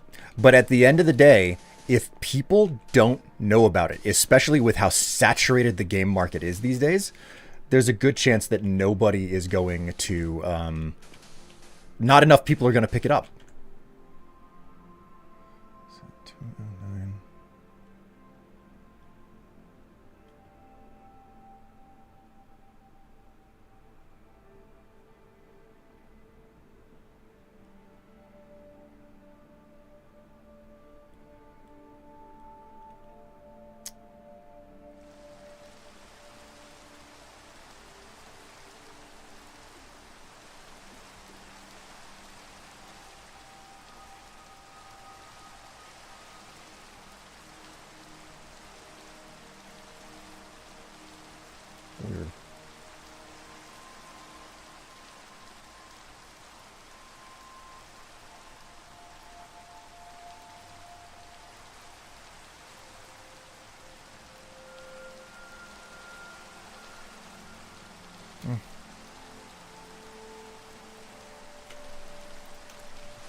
Man, I slept. Why is it raining?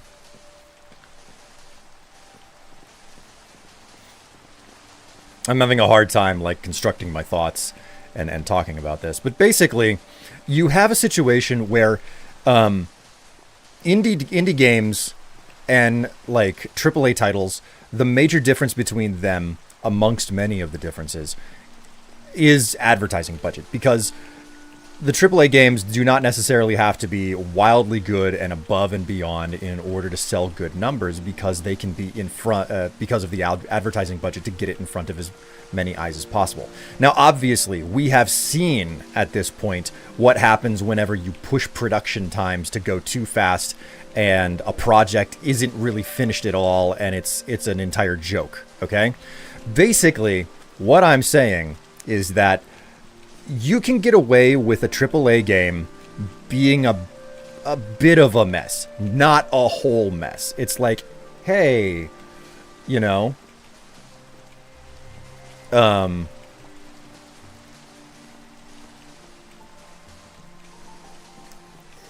to put this? I feel like as long as a game is 70% there when it's a AAA game, the advertising budget will demand that you're still going to make your money back on sales. You know, you're going to make your money on sales just because you have the advertising and because it's 70% good, which makes it more or less a meh game. You know, I would say, you know, a game that's like 7 out of 10 is a pretty meh experience, but also not something that makes you say, well, I wish I could get my money back for that, you know? And I think that that's really what's making all of the difference. Meanwhile, you know, an indie game, they can be the best and most incredible game ever, and they still may not sell enough copies for the simple reason that they're too small, you know? Like the sale number is too small. You may have the best product in the world, but if nobody knows about it, then it doesn't matter. So, like, I hope the dynamic that I am expressing here is making sense. That the advertising budget counts for a whole lot, and the quality of the product can vary, but there is also basically a floor that people are going to expect for a modest experience. And that's what allows, you know, games to drop in price. And this is also a remarkable thing. It's a very strange thing. Indie studios with the early access system, because by and large, the customer base for video games understands that if you are buying a game on early access, it's going to be cheaper because it's unfinished. And then when the game, or if the game, hits full release, then the price goes up. So it's better to support the game now because you get it for cheaper, right? Meanwhile, whenever it comes to the big studio AAA games, they start at $60, $70, $80, whatever the standard is going to be these days. I think it's all going to be 80 at this point. And then within usually a handful of months, it drops. There are very few exceptions to that rule. Some companies and studios and publishers, they're like, no, it never drops below a certain value.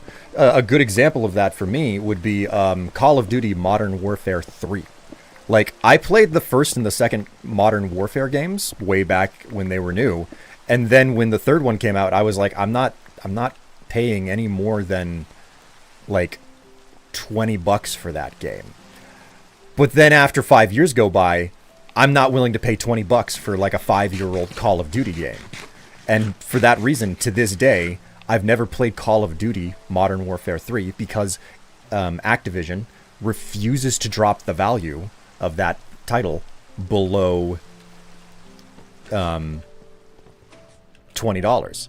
On its deepest sale, it will only ever be $20. And I'm like, not for a 10 plus year old game. Like, that crap doesn't fly, you know?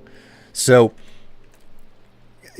games from AAA studios and everything, they go down in value pretty quickly. Meanwhile, the price of games from indie studios, specifically with the early access system, the cost of them tends to go up. It's a weird, like, you know, they're moving in separate directions. It's an oddity, and I'm not saying that anything needs to change. I'm just observing it, and I'm saying that you think about it, that's an awfully strange thing. And like,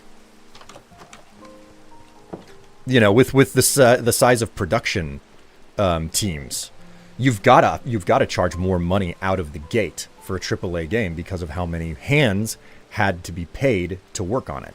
So fair enough, but I'd still rather play Modern Warfare 3 for 20 pounds, the new CODs, than the new CODs for 80 pounds, which is an entirely fair thing to say. There's also like the nostalgia tinge. But my point isn't so much what games become worth long run. It's more so how rapidly the value of games diminish from their initial release date. So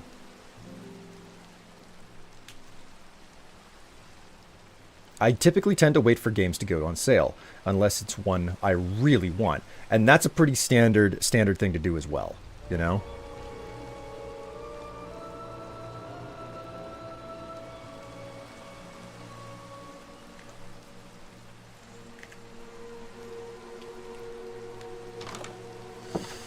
I just want it to stop raining, man. I'm gonna sit here and I'm gonna wait for that freaking clock to turn over. And you know what? It's I could use a coffee break, so now's a perfect opportunity for me to take a small breather.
If you go by GameStop standards, as soon as you buy the game, the most it's worth is £5. Yeah. I remember back in the day whenever GameStop was actually fair with the economics of their trade-ins and everything. And that was like the fact that they stopped being fair with their trade-ins is one of the major reasons that I gave up trading my games in. I still have an absurdly large PlayStation 3 library because I stopped trading games in for the express reason that it just wasn't feasible to sell the game back. I was like, you are getting so little for that. I think I'd rather have it on the shelf and maybe play it again than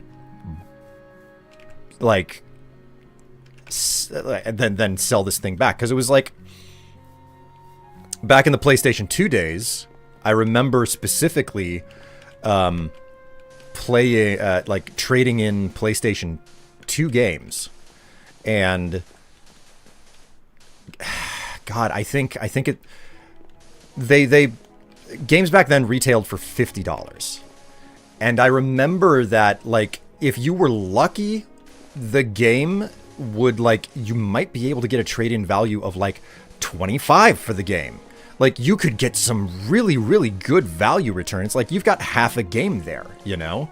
Yeah, sure, it's diminishing with every new entry, but by the time we hit the end of the PlayStation 2 life, and we were switching over to the PS3 and, you know, the Wii and all of that stuff, GameStop was like, I think the most you could ever hope for was $10 out of a game.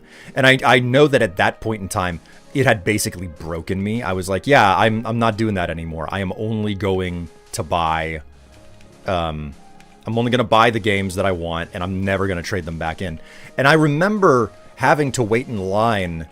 It was probably halfway through the life of the PS3. There was a guy, there was one person at the cash register, and so there was a line, you know, there was a queue.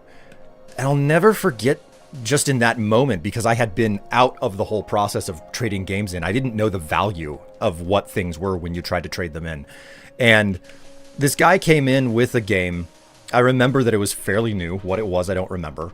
And, you know, he puts it down and he's, you know, like, I want that game and I want to trade this in. And the guy behind the register, you know, like, did his, you know, stuff, and then he came back with the value that the game would get, and it was $7. And the guy was like, oh, that's way more than I thought it would be. And I was like, all I could think to myself was, how freaking little do you get for games for $7 on a trade-in for a PS3 title, you know, like 2010 or so, to be really good? That is such a bad exchange. That's a terrible exchange rate. So,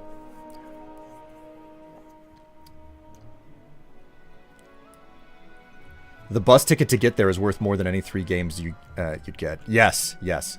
One thing that I will never forget about GameStop, before I just gave up on them, before I was like, you know what, I'm fucking finished with GameStop. I don't care for this company anymore. I'm just gonna go out and buy all my fresh games from like Best Buy or something like that. You know, just like a different large scale retailer. So what happened was nope, I was going somewhere with it, but I forget what my story was. I do not like this track. I don't want to hear that freaking track.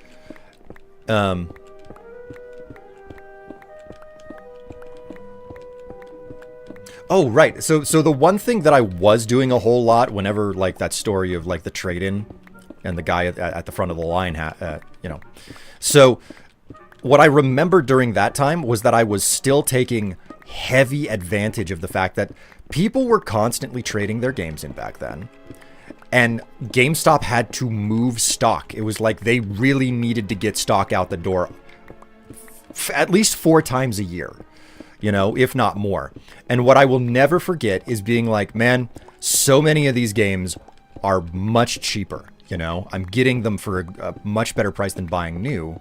And what I did was I bought I would wait for them to do a buy 2 get 1 free sale. And that is how I got damn near every game I have in my PS3 library. I could do an entire video where I'd literally unpack all of my archived games in my closet. Where it's like, yep, yeah, I got all these discs, and they're still in, almost all of them are in their original packaging, you know. And I went through the trouble of, like, meticulously peeling off the janky GameStop barcodes that were slapped onto them. But I have a whole bunch of stuff packed away in my closet, and I would just wait for the buy 2 get 1 free sales. And they had those at least 4 times a year because they had so much rolling turnover of stock, so much trade-in. So I probably have some rare titles packed away in there. There was at least, God, what was it?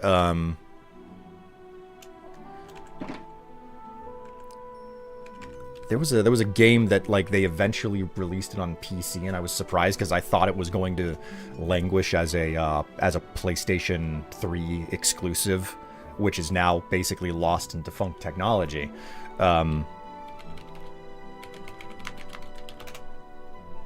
Yeah, Resonance of Fate. That would be the game. Resonance of Fate. I remember watching reviews for Resonance of Fate and really wanting it, but not willing. But like, you know, it was something I saw and I was like, oh, that looks fun. And then, I never bought it. And then I picked it up on a buy two get one free sale. And then I proceeded to never put it in. And I'll never forget Resonance of Fate for that reason, because despite the fact that I still have never played that game, I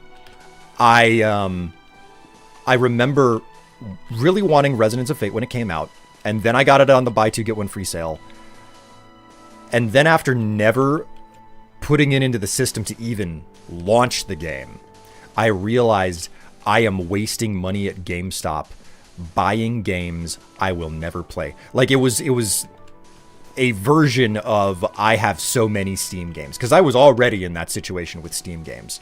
And to be fair, the PlayStation 3 was the last time that I really engaged with consoles. The console that I get the most use out of these days is, Nintendo consoles, because they treat their software entirely different. They're very, they're very careful about where their software, what their software can run on.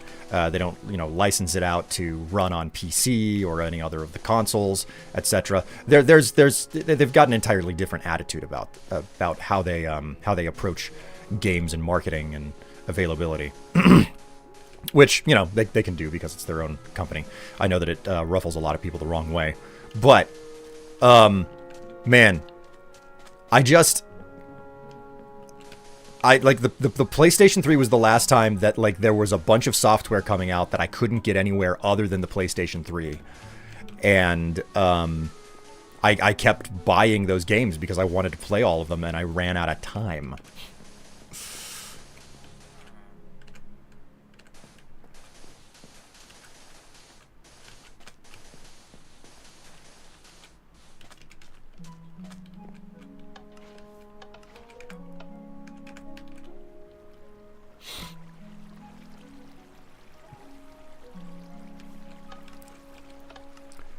What game would you break out the PS3 for and play on Steam? Stream?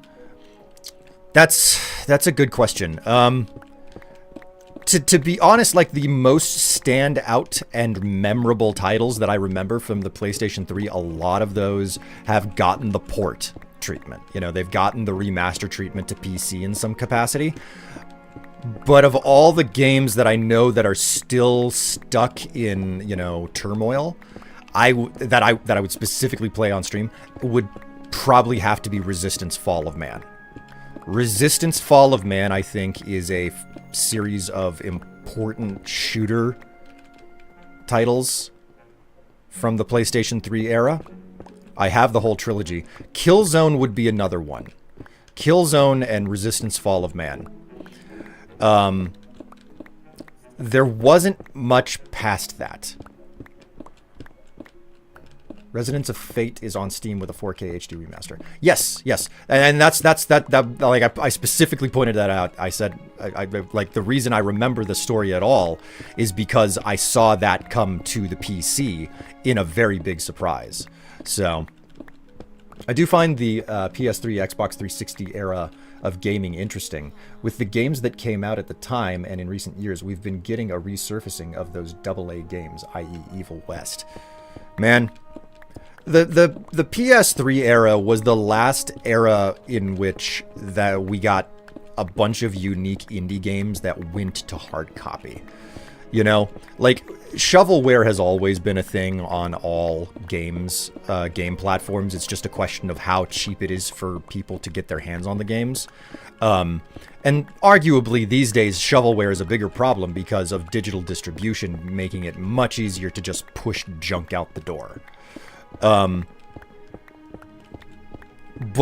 the PS3 era was the last time that I think a lot of quote-unquote shovelware, or like decent games that weren't like an entire idea, like those type of titles were going on to hard copies. The PS4 era definitely saw the shift, a very, very steady shift from like expecting consoles to have the disc drive, and like you always need to be like, the PS4 era is the era that was enormously transitionary. You know, it was the era where the game launched and you expected it to have online functionality. The PS3 was a system that launched and you didn't expect it to have online functionality because it was totally freaking new. Like you had to literally buy additional components and plug them into a PS2 to get it online. The PS3 came with a built-in Wi-Fi tuner. So the PS3 was important, but it wasn't so transitionary more than it was experimental, with a lot of features that were built into that system, and the same thing that can be said about the Xbox 360. It's the PS4 generation where it was like there was an expectation of all of this stuff that you remember from, like there was an expectation that you didn't have access to the internet, so there would be a disk drive, but then there was also the expectation that you would have an internet access plugged into the console. It was the unique union of the two. Remember, I think the PS4 launched with free online gaming, and then they took it away. I think.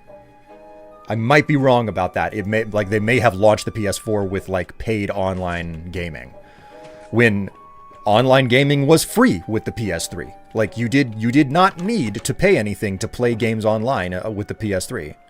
So like the PS4 was the enormous transitionary period where they were like, yeah, we gotta like get this stuff working on more than one front. Like we've got to have like that whole old disk drive thing, but we've also got to have all of the online service, and you know, you can buy your games online, etc. situation.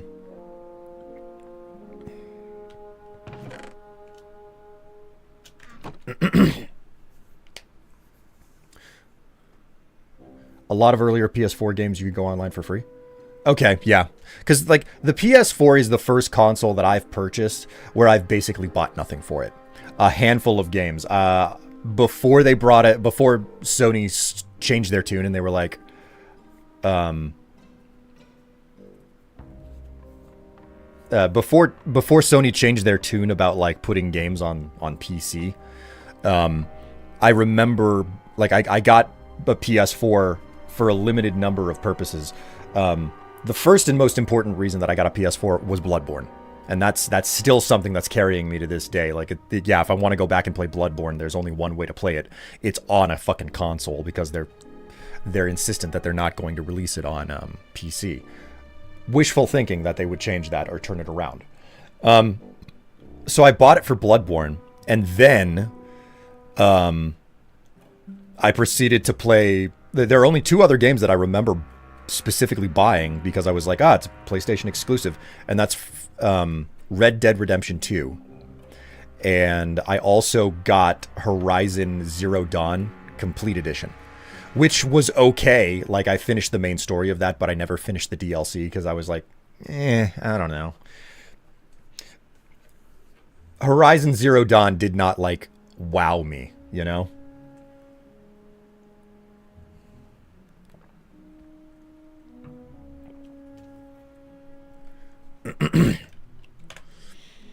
Okay, so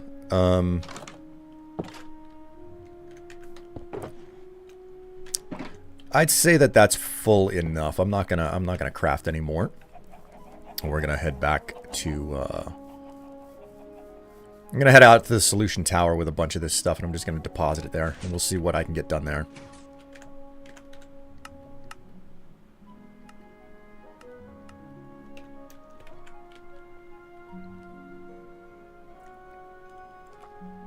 Would you play Stella Blade? What is Stella Blade? That sounds so familiar. Hang on, I'm about to do a minecart ride. I can Google that to find out what the hell it is.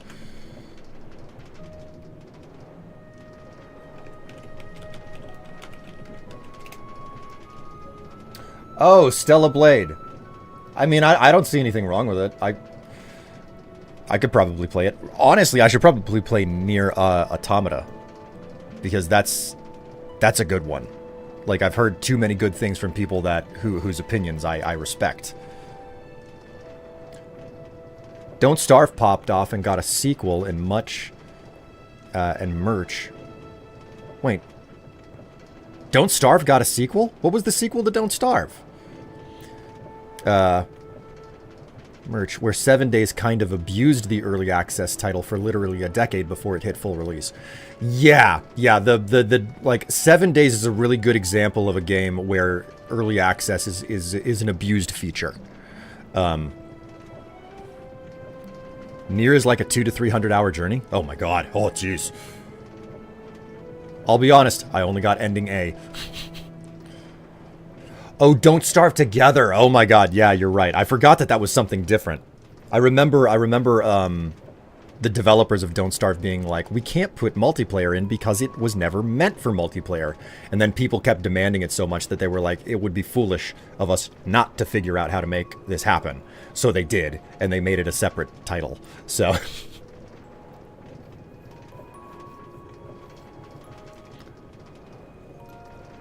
like, it's easy to forget that Don't Starve and Don't Starve Together are different games. I don't know why it's easy to forget that. No, I do know why. Because it sounds like multiplayer should just be built into the main game, even though that's not the way that it worked for them.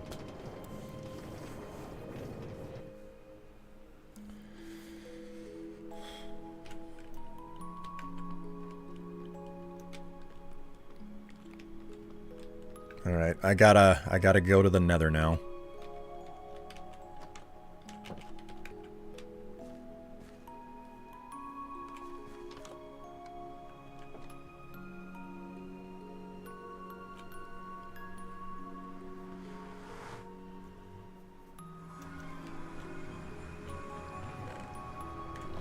What am I doing? I don't need that.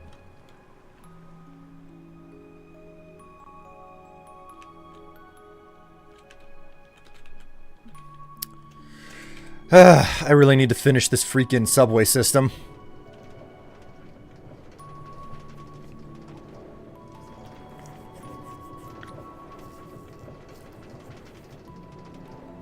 Is there a reason you don't have a beacon by this farm to speed up mining?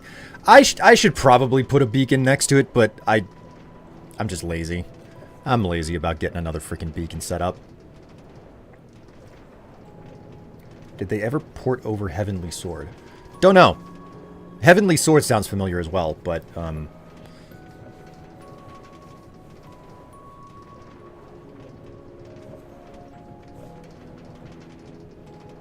PS3 had the best BioShock and Halo adjacent games. That was awesome.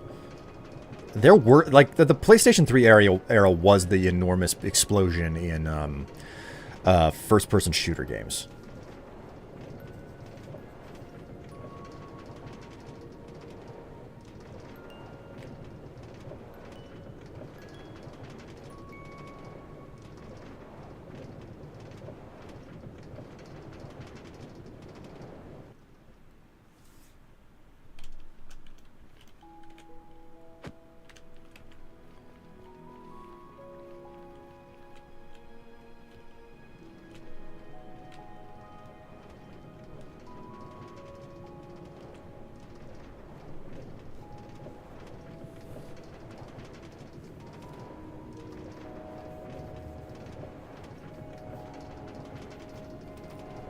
Can confirm, 2B's butt is nice. I mean, Nier is a good game. I mean, isn't that bodysuit that she wears a thong on the back?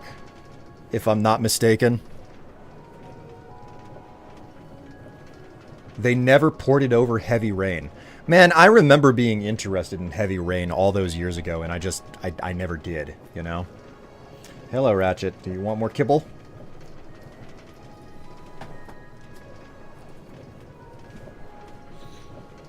No comment. No comment, Eli? I'm not gonna lie, I would probably dress up as 2B if someone bought me the costume.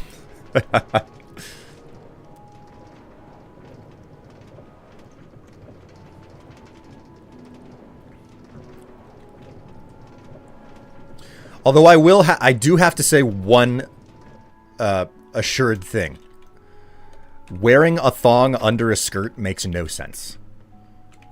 Like, it makes no sense to wear a thong under a skirt. Unless it's a pencil skirt. I can understand that, I suppose. But even then, like, that you would need a slip underneath that, so...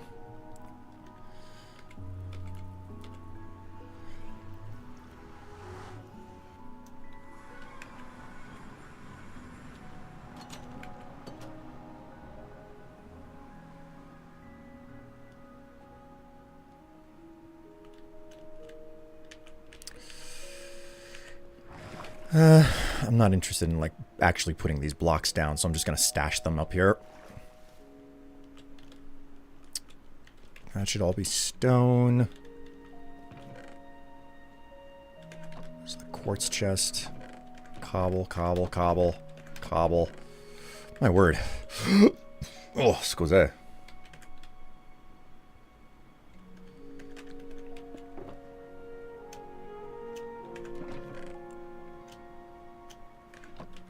We'll just put the concrete in there, I guess. Unless, wait a minute. Did I have a concrete chest? I did have a concrete chest, but there's no way that I'm fitting all of the, I'm not fitting all of that white concrete in there, so. Nice base. Yes, Jiggleham. Also, hello, Jiggleham. How's your ham jiggling? I forgot to ask the pertinent question. This is my base. It's a little bit hollow because it's more of a set piece for like design and production for production purposes, but it is intended to be fully functional at some point. This is what's known as the solution tower. Most of the floors in it are empty right now. I've got the main floor, which is double high. Actually, I can. You know what? I'm not gonna go out there whenever it's about to be dark. But this is the first floor. I have multiple floors in this elevator bank to go up to the roof. Let's go to the roof. Let's go to the roof. The roof will be safe at this hour because, like, I've done my due diligence. So I don't have particular, like, if I had distance, like distance draw mods or something installed, you'd be able to see for miles from here. But the top of the tower, as you can see, it actually gets into the snow zone here. So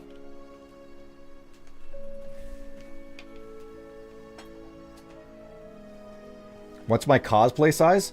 That's a good question. I can give you all sorts of details about, like, my body shape and whatnot. I can give you my 3 sizes, my hip, waist, and bust, because I've done so much cross-dressing in my life. Let's go to my penthouse.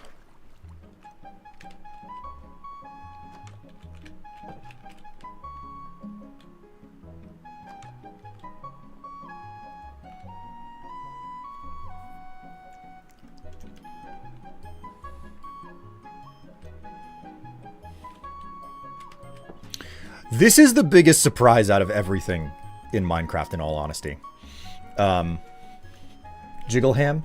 More like jiggle lag. Dark matter. God. This is the biggest surprise that I think I've gotten out of all of the blocks. The fact that you can take polished diorite and polished blackstone and put them next to each other and get such a good checker pattern. This is so much better than, like, if you used, like, the black and the white concrete. Then again, coming up with like floor patterns is one of the things that I absolutely love doing in this game. So I'll just put the extra large on suggestion. Does somebody want to see me dress up like 2B? Not gonna lie, might be fun. Might be fun. Strife, as a femboy version of a 9S, I will pay you 3,000 to see that. 9S. Wait a minute. 9S?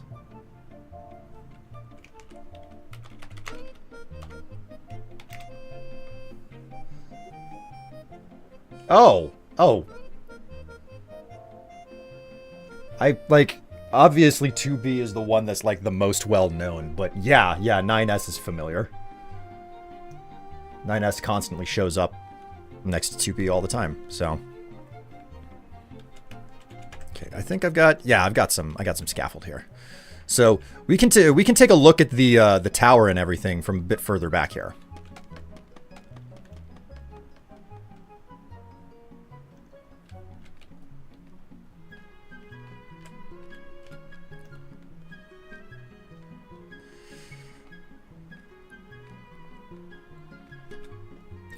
So you can see the entirety of this build if you go and you watch the series Rebuilding Solutions on my YouTube channel. But in that series, I get the tower rebuilt on the main platform because this is something that I built in modded Minecraft a long time ago, and I decided it was finally time to rebuild it. And for story purposes, you know, the original tower is gone and it's destroyed. So. The idea around it is that this isn't just the solution tower of Strife Solutions. This is the solution business park. You have the main platform in the middle, and then you have 4 cardinal platforms that are all on the same height, but a little bit lower. And then you have 4 additional platforms that are supposed to go into the corners. So obviously we've only got 1 cardinal platform right now. But there's more than enough space here to finish expanding. And if, at some point I would like to finish the entire business park, but I actually have to know what the hell I'm going to do with this place.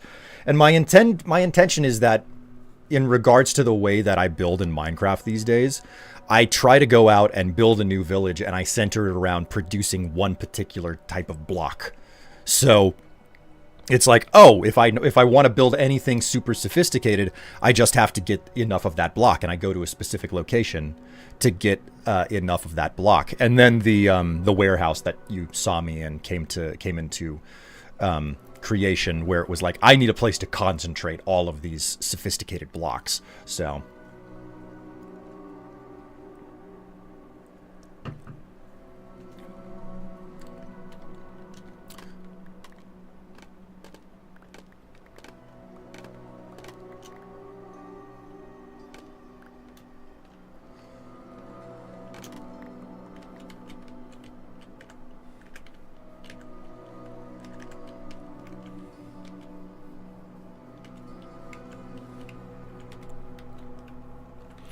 Anyways, it would appear that there's nothing left for me to do out here. I'm not particularly interested in getting involved in another large building operation here at the tower, so.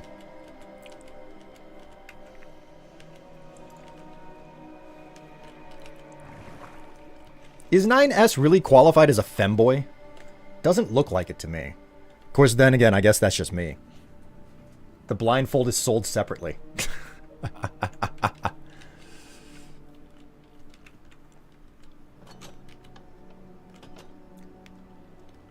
Also, Dark Matter, do you know about the saucy pictures that I have available?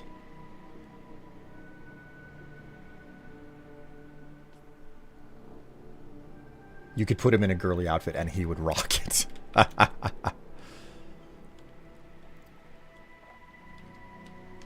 No interest in hanging out at your tower? How strange.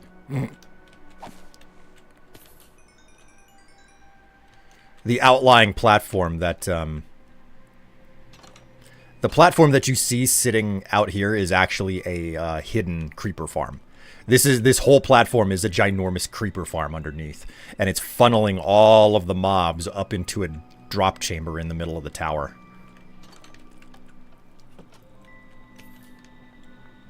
Strife Solutions can make deadly explosives.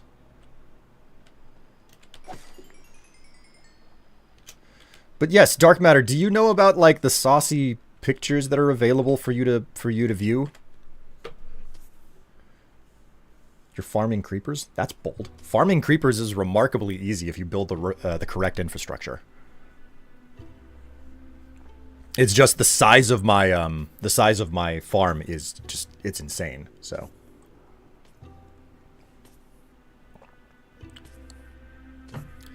dark matter, that is a word that I do not understand.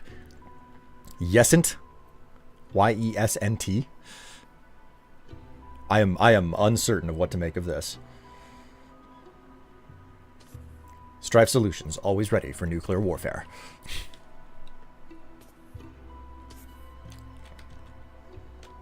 It would appear that I have problems with the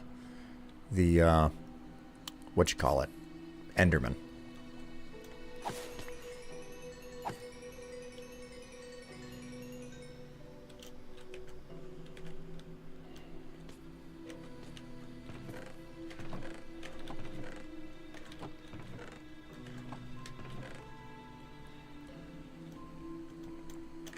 Wait a minute, that's not where I'm stashing. And that's where I stash my gunpowder. Just stand on top of this. Standing on top of this particular, just this, as close as I can get to the other platform without leaving the tower is the safest place for me to put myself. Yes and no, I remember it, but I don't have the link saved. If you want the link, I can post it for you, Dark Matter, but I'm like, no pressure or anything like that. Ugh. Heck, people have had plenty of opportunities to be very thirsty with me here on my streams because I feel like it's not necessary for me to talk about this, but like, it's still a thing to this day that if someone donates $100 all at once, I will take my current underwear off and hang it up on the wall behind me. That just speaks to like an older stage of like the streams and everything.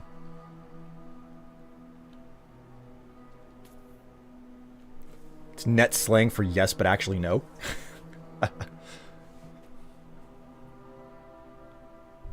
Yesent is basically yes, but no, I think. That's what I thought too. That's Doomsday Industries. God. Yes, always ready for nuclear warfare. Doomsday Industries. I have a bunker encased in netherite blocks. That is some dedication. That is some extreme dedication there.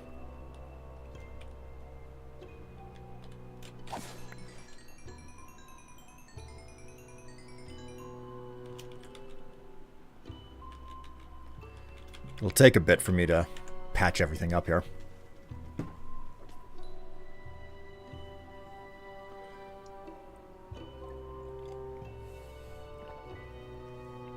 And what was the other thing? Right, yes. Collective hundreds, like, reached by the audience at large results in the release of new saucy picks. Yes, that's the way that it works. Which, you know, now that I think about it, I don't think that I've advertised it enough for it to be, like, a normal thing. I can't remember the last time that I got a donation, so...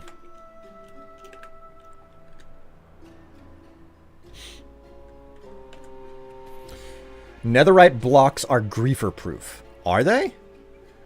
You know, griefers can also grief you by putting bedrock around you.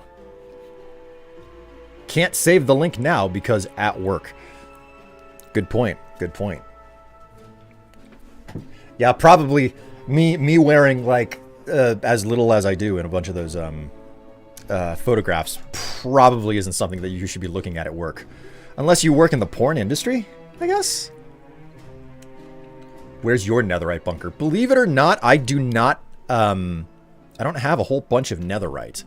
My biggest problem right now is that, I have not spent a sufficient amount of time playing for a while, to have the armor trims. Like, it used to be that you could make stuff, without, like, a smithing template. But now you have to have the smithing templates. And, so, I've got a lot of ancient debris, but I haven't really processed most of it. I've only got 34 of it. Two ingots right now. Oh shit, I forgot that I still got this stuff. I should really be processing my copper.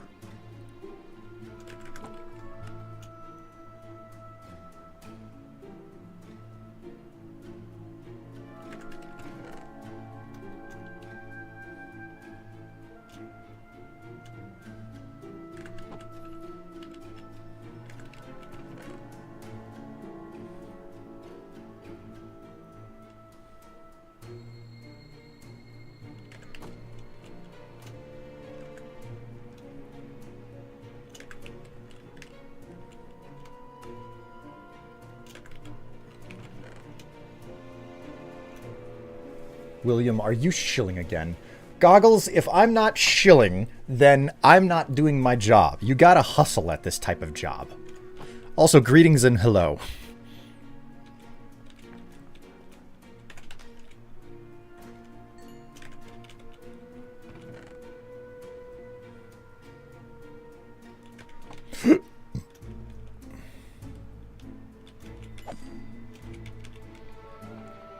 See, if I don't stand on the freaking furnace over here, then the mobs don't spawn fast enough. How is everyone today? I'm alright. Don't work in the industry, just doing work at a bakery. Really? You work at a bakery? You motherfucker.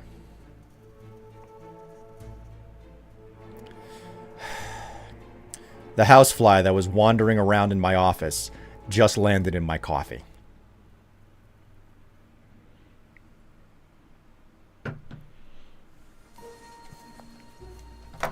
I'm going to pour this out now. And get a new mug because I cannot. I won't be able to drink out of this mug now.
Housefly story in 3 emotes.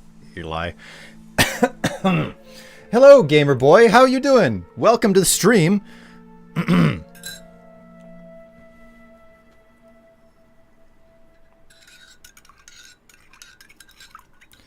And thank you very much for the raid. I hope that your stream went well.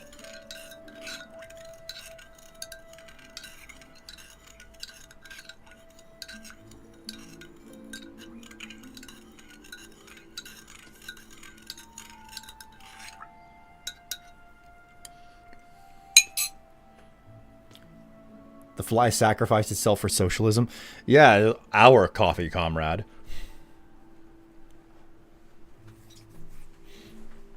Ready the next fly. Please no. Please no.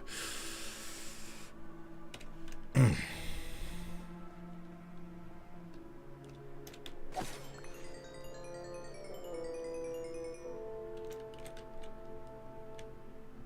it night out there? Yes, it is. Go ahead and sleep.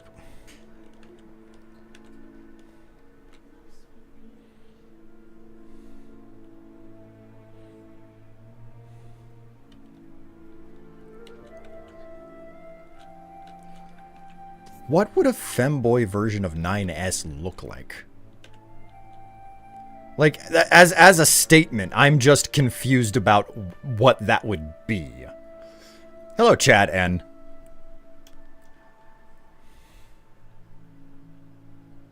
One day I will redeem wall pants. One day. 9S. Yeah, Goggles, there was some discussion. I don't remember how Nier came. No, I remember. I said I should probably play that game at some point, and obviously the topic of 2B's outfit came up, and I said something about, you know, being willing to wear that if it was ever given to me. And then somebody else said they would pay me to dress up as 9S, specifically a femboy version of 9S, and I was like, give me details. I'm confused. Yes, you should play it. Man, I need to play that. I need to play fucking Death Stranding. Again, I've got a copy of that, and I still haven't freaking played it.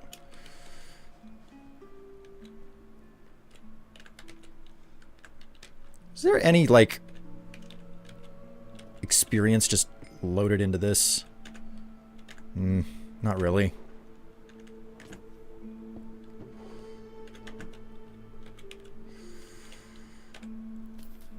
"9S is the ultimate twink. You're good to go."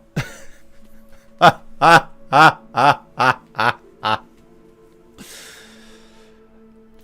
always felt like 9S was a little bit... Isn't he, like, short in comparison to 2B?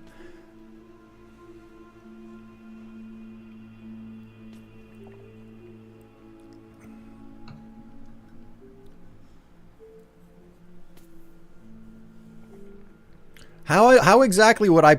Like, is that a character that I could play as, being as tall as I am? I'm 6'2".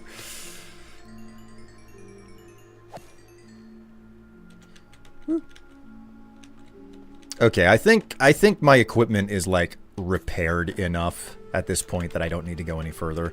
We can go ahead and start trekking back to the central hub. Wait a minute. Basement. Here we go. Basement.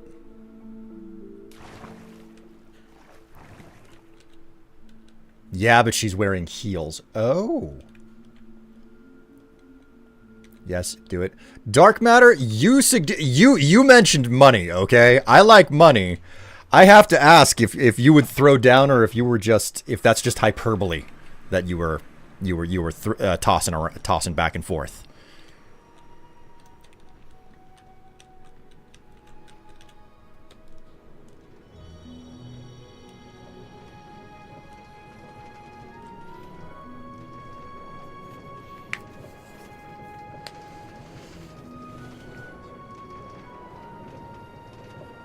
Just remember that one side quest where you had to escort that little sister across the desert, and she asks him where babies come from. Oh my god.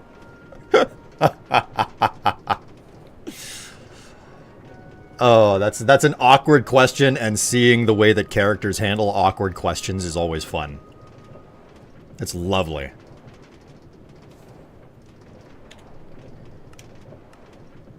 Oh, my sound is still turned down.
And this is the first time in a while that I've taken a look at the shopping list, the throne. There are more things still available on that throne than I would expect.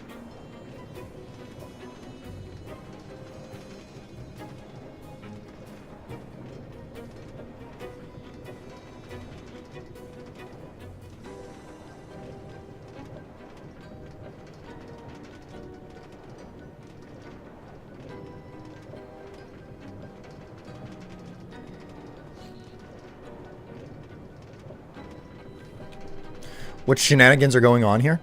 Not too much. I've been Goggles, you know that like I've been nursing a back injury basically. So instead of coming back to like play the action-packed RoboCop game that I was on, I was like, you know what? It's just gonna be Minecraft, and I'm gonna freaking take it easy. And it's an easier game to just suddenly stop playing if I should need it. Luckily, it hasn't come to that.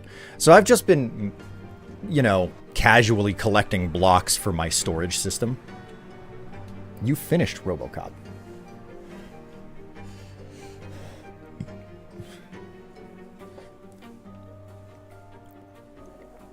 Dude, if so many people hadn't retired from both my jobs, I would be doing funny things. Good call. Has back been any better? My back is definitely better than it was last weekend. I had to spend the entirety of Saturday and Sunday basically flat on my back using a yoga mat to try and get my lower back muscles to relax. I'm up to a point where most of my back muscles are significantly more relaxed. Now my problem is that basically all of the muscles and tendons and whatnot around my hips are extremely well, not extremely anymore. They're tight. The muscles and the tendons around my hips are tight. So I basically have to start doing tons of stretches for that. Suffice to say, I could totally look like I'm asking for, you know, a lot of action between my legs, widespread, all of that stuff. That's what I have to do a whole lot of. Nudges chair link. What link, Tev? I don't see anything in chat. I don't see anything in DMs. Unless you're talking about the links that you were pointing to last night. Let's see. Okay, you know what? We're gonna continue this little change of pace here, and I'm gonna go for. Wait a minute. I was gonna harvest up the oak wood or the pine wood, but what I really need first. Okay, there's enough of this. I got moss blocks. The one you sent me last night. You know what I think the problem with the chair that I sent you last night? I don't think that they have it at that local furniture store. I think that's an online only deal. Like I was paying closer attention and I was like, oh shit, I think this is online only. And it's like, I'm not going to a damn furniture store to buy a chair that I'd have to get online, you know? Like that entirely freaking defeats the purpose. So, I'll have to go through their like selection again, you know, see if there's something sufficient looking that's available without having to like be like, hey, could you move it to the store for me and just deliver it to my house? And it's like, no, fuck that shit, you know? If I want something delivered to my door, I'll get it from Amazon. I'm sorry, local furniture store, but your entire value is the fact that you're local, you know? I don't want your stuff delivered to my door. Like, and I've never seen it before, you know? It's not what I'm here for. Like, fuck that shit.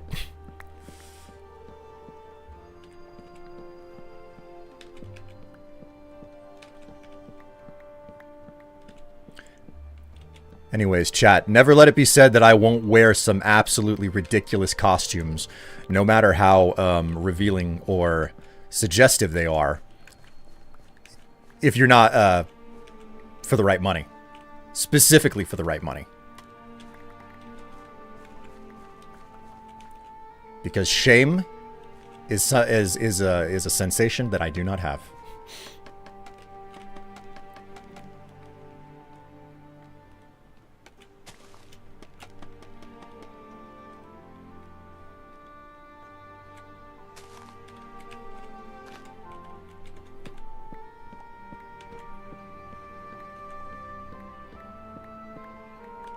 I need to make a freaking video and a short about what I'm doing here, man. All right, I'm going to bounce. Have a good one and see ya. Hey, Jiggleham, enjoy the rest of your day. It is always lovely to see you for the brief period that you show up every single stream. Stay good. Stay jiggly. Puff.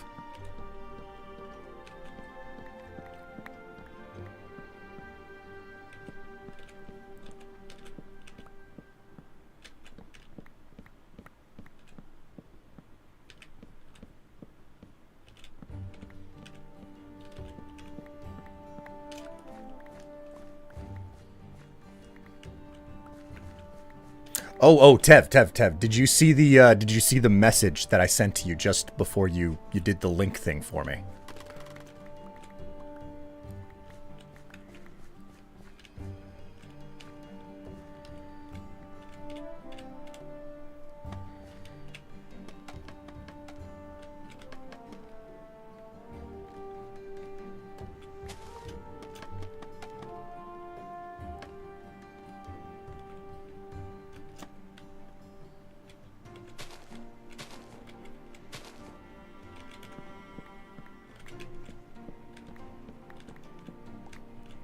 Oh my god, the dome. I forgot I built that.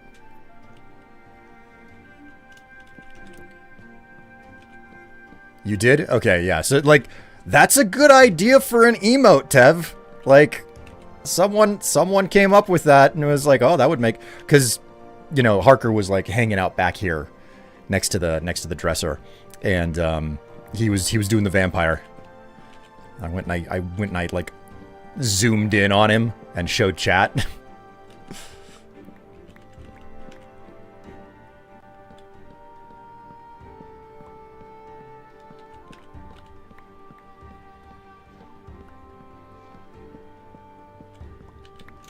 And they were like, oh, that would make a great emote. It turns out, probably would.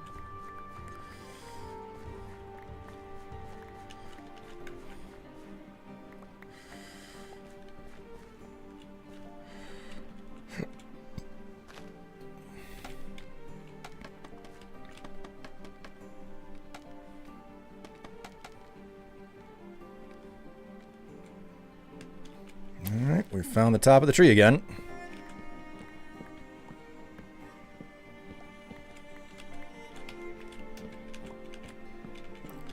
The beautiful thing about what I'm doing... Okay, wait a minute. You know what?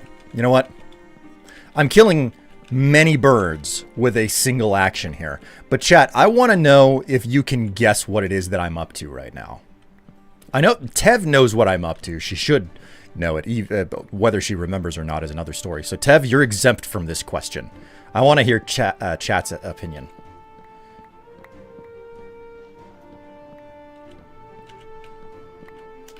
Shame dies around the same time your bank account gets low.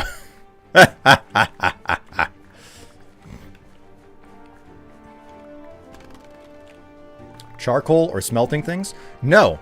I am doing multiple things at once. You just keep watching and tell me, like, go ahead, keep guessing, you know? We'll see. I'll tell you if you get it right.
goggles.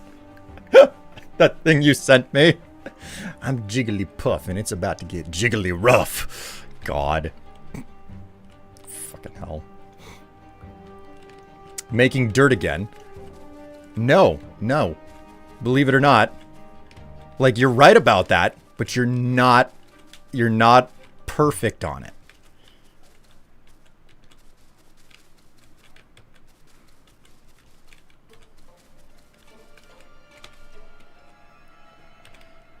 Like, you've identified one of the steps.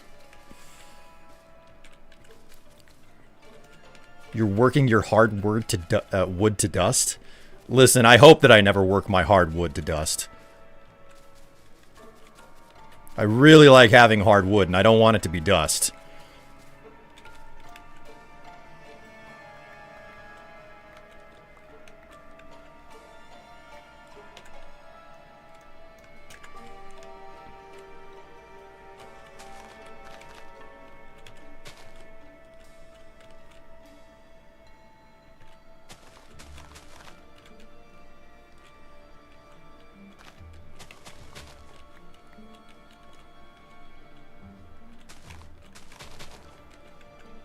Also, for what it's worth, I think that Tev might be upset if I didn't have any more hardwood. Just saying. Just saying. You making Strife Strips Gentleman Club? God.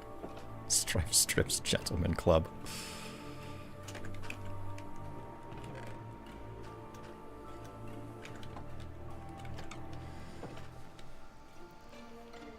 Of course I'd be upset. That's our only good source of income. God. Fuck's sake. Okay.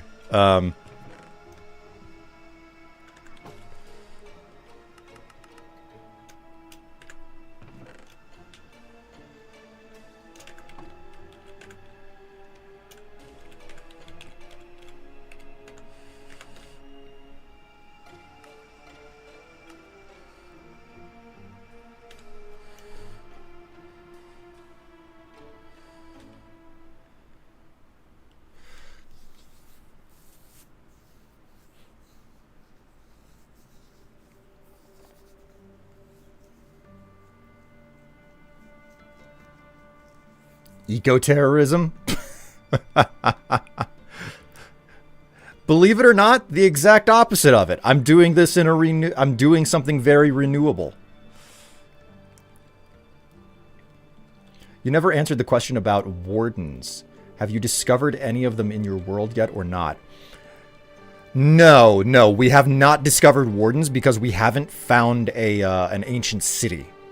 Is that what it's called? An ancient city? I don't remember the correct term for it, but we have not discovered an ancient city on this map. We have discovered just enough shulk. Or is it skulk? Skulk. We discovered just enough skulk to be able to artificially produce additional skulk. We haven't gotten elytras either. We've got one elytra.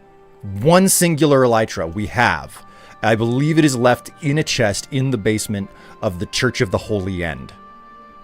If I remember correctly, that might be where it's been left. And I don't remember how long ago we got it or which one of us had it, but I'm pretty certain that we have it in that chest. So...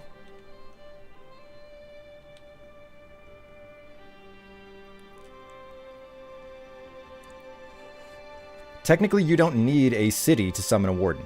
Yeah, but you need like a sufficient number of the listening devices to summon the warden, I believe. There's also the fact that there's no benefit to battling the warden. It doesn't drop anything special, you know? Like, the warden is specifically put in to be a deterrent feature. Which is fine. There's nothing wrong with having enemies in the game that, like, don't have a purpose beyond being a deterrent. This this version of Minecraft that I'm running isn't even new enough to have the creaking, is it? It's, you know, the weeping angel tree, I believe.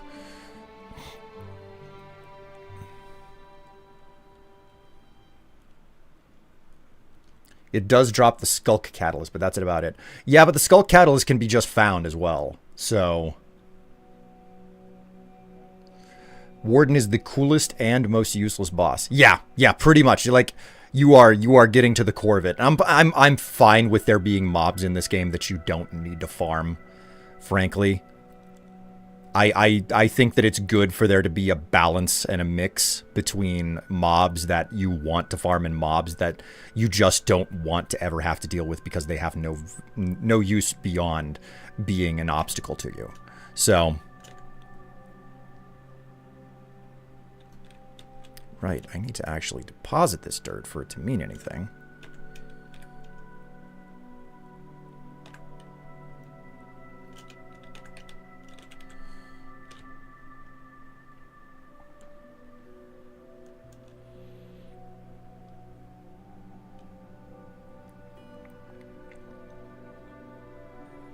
Oh, hey, chat, you know what you need to do right now? You need to wish Tev a happy birthday. Because she wasn't here whenever I mentioned that earlier. So it's worth wishing Tev a dear, wonderful happy birthday. Because in this stream, we like Tev. Okay? And we want Tev to be happy.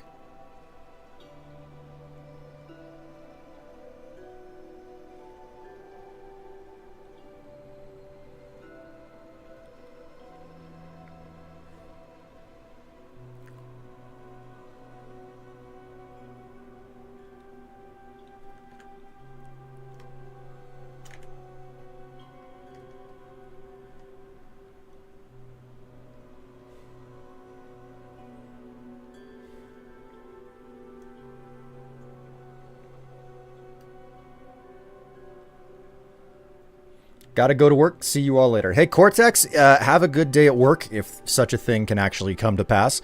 And it was good seeing you. Hope to see you next time. I'm not going to be going much longer, by the way, chat. I'm probably going to finish up this cup of coffee here. And because squats are off, there's nothing for me to get done, so... Usually it's a sign whenever Tev finally wakes up and is like, oh, it must be time for me to stop streaming and for us to start thinking about food and stuff. And because this isn't like RoboCop or any other type of game where it's difficult to stop in the middle of a mission or something, that's the one thing that I absolutely love about Minecraft and similar styled games. It's like, yeah, there's no need for you to like really go hard on any of this stuff. It's so freeform, you know? Happy birthday or undeath day, Tev. Dark matter.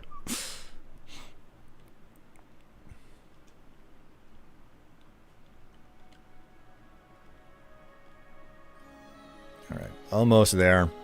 Break this last stone shovel.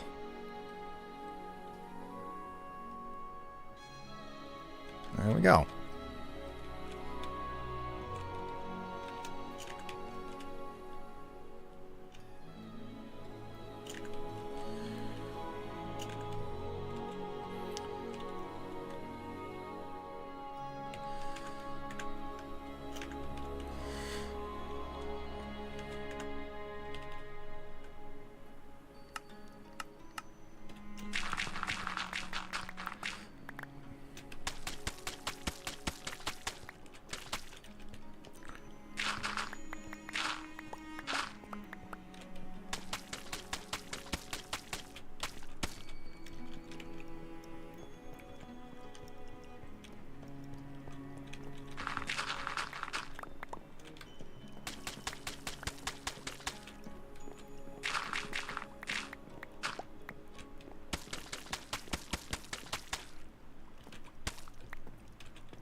So, chat, this is my, what you've been watching me do, is I am turning stone into red brick. That is what I've been doing this whole time. I've been turning stone into red brick.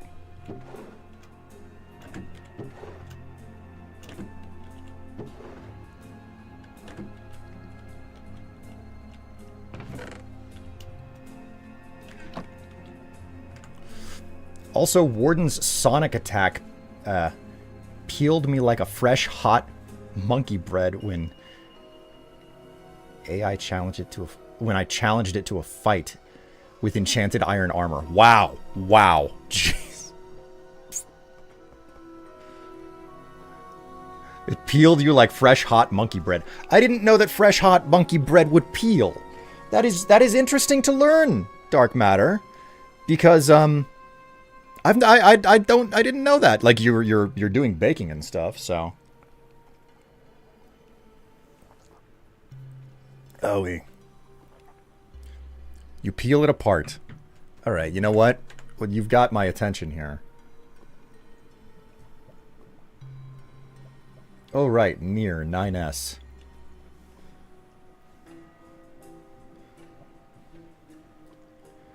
I guess 9S kind of is femboyish.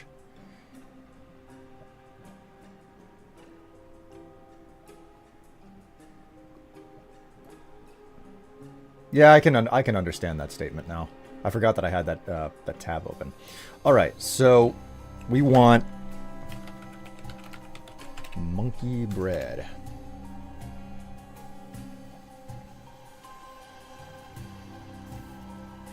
Oh, okay. Yeah, I can understand why you'd peel monkey bread.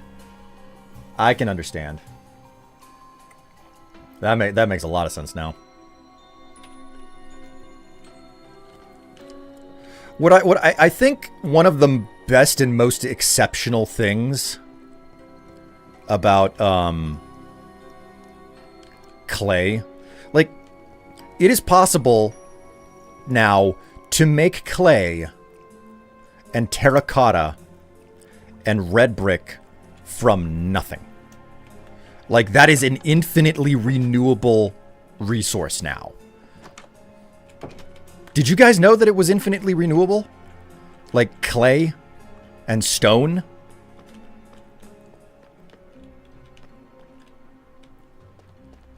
What the f...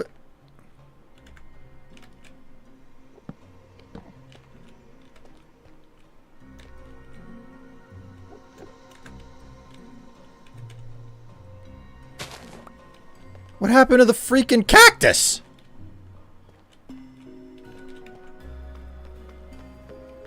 Since when? It's been the way for a while now. But, let's see if I got a spare one in here. I don't want to have to harvest more, if I can help it. Yeah, I got some spare.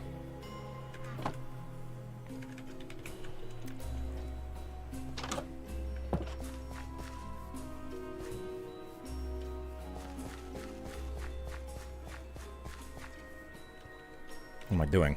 I'm running to the wrong shack.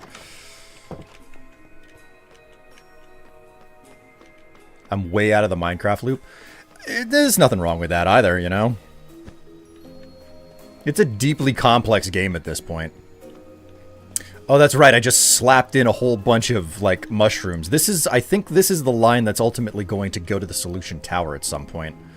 It's the one direction that does not have a line put in at all. That's the Church of the End.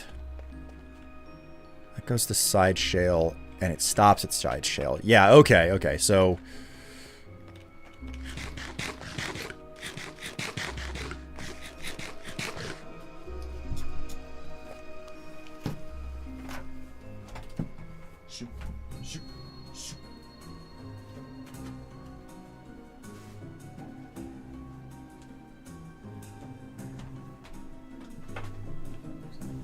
You guys remember Reginald?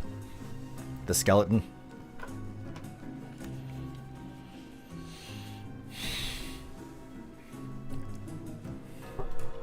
Reginald the skeleton came with a foam pad whenever he gets folded up. And that foam pad, it just ended up sitting underneath my chest of drawers. Harker just fished it out, and he decided that this plastic foam pad was something that he needed to claw at, and also seems to be really tasty. I'm lucky I caught him.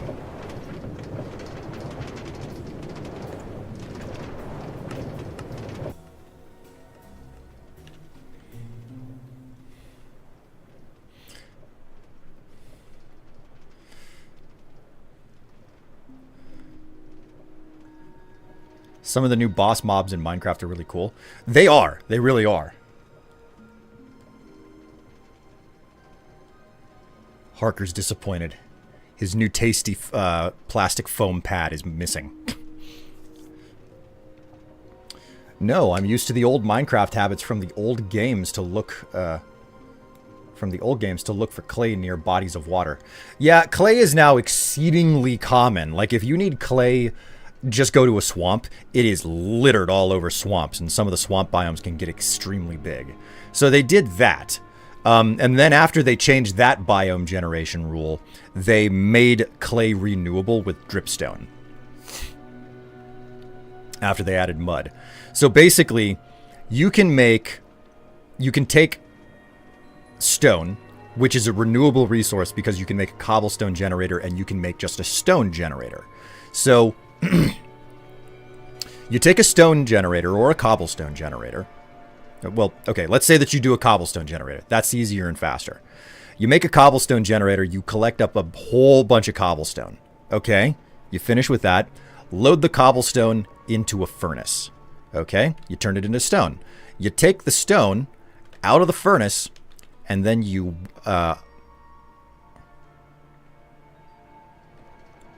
take the stone out of the furnace, and you lay it in like an 8x8 pad. And you put a moss block in the middle of it. You whack the moss block with bone meal. It immediately turns the stone around the moss into moss. You harvest up the moss with a hoe. You take that moss, you lay it down in an 8x8 pad, and then you plant 4 spruce saplings on top of it. You could use bone meal to make the spruce saplings grow faster, or not. The spruce saplings grow on the moss, turning the moss into podzol. Podzol is a form of dirt. You now harvest it up with any type of shovel that does not have silk touch specifically.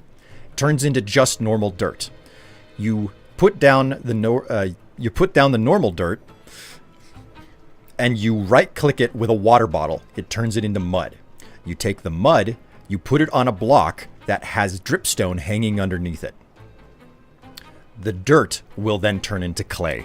You harvest up the clay, either with silk touch or with a normal or no silk touch, to get either the blocks of clay, which can be turned into terracotta, or the small blobs of clay can be turned into the bricks, which can be turned into red bricks. Red brick blocks. It's a tangled system to go through, but it is actually 100% renewable. You can actually mine faster now using bone meal, moss, and a hoe. I'm going to say that again. You can mine faster in this game using bone meal, moss, and a hoe. You will get no stone out of it. This is too complicated for my dumb... Oh, come on. Goggles. You have the title of professor. You have to try harder.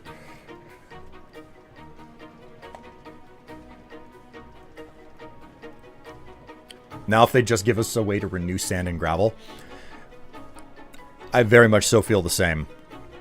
Until that day arrives, I am finding gravel mountains and deserts, and I'm just ripping them to shreds.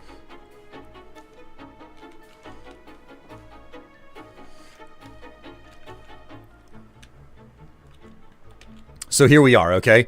This is actually the, this is... Oh, hello, Ratchet. Yeah. I got you.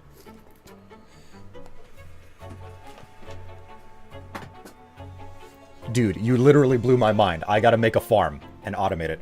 Yeah, so like a component of that is you saw the machine that I had inside of that house where I was standing there with a block of dirt in one hand and a shovel in the other. That is a machine, that's a redstone machine specifically built to automatically turn dirt into mud, because that step of the process is very tedious to do. So what I was doing with that machine is I was staring at the top of the block above the space and just holding both left and right click down at the same time to instantly place.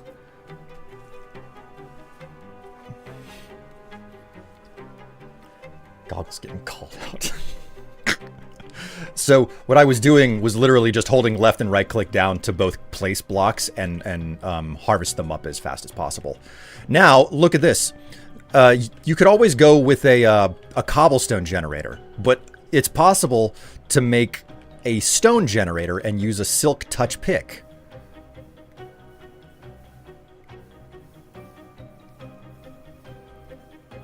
So this is a this is a stone generator, and all I have to do is sit here and hold the button down. And I know it's possible to cheat the program. It's possible to hold a button down and tab out in a certain way. I don't remember the technique by which you do this, but it's possible to tab out of the program like this, and the program will think that you're holding the button down. Now, obviously, you run into the problem that you can end up breaking like a really valuable pickaxe doing it this way. But and there's nothing stopping you from, you know, using like a beacon to improve the efficiency of a system like this right here. But look at that. Stone. So there's nothing stopping you from like going like just mining using the moss technique. Just getting all of your moss block that way, which is the way that I've mostly done it back at Midcrest, that previous town that you saw me at. So not all of that for clay. Tev, I'm crushed. Crushed. How dare you say something that's that's true? God.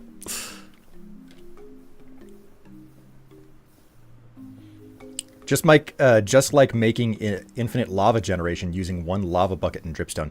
Dripstone has an insane amount of utility. An insane amount of utility. My biggest problem with dripstone, in all honesty, is the fact that I cannot, and admittedly I haven't gone out and looked at how to build a farm because somebody else has probably figured it out, but I've tried to engineer a dripstone farm, despite the fact that dripstone itself, like a block of dripstone, kind of ugly. A little bit on the ugly side.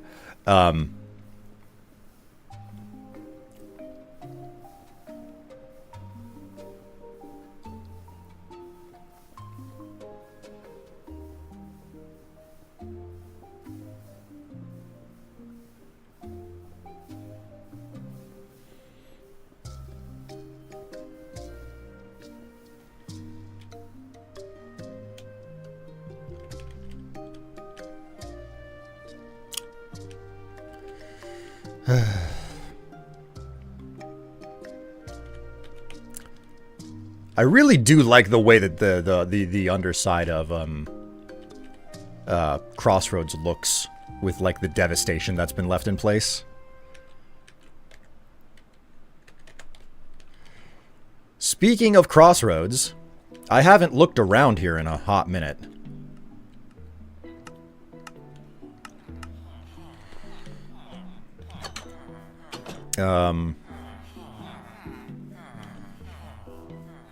How are the farms out here looking?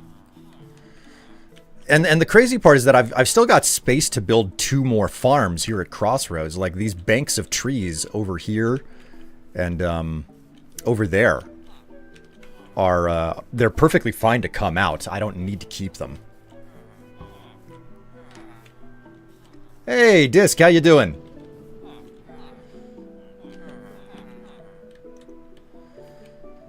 You know what?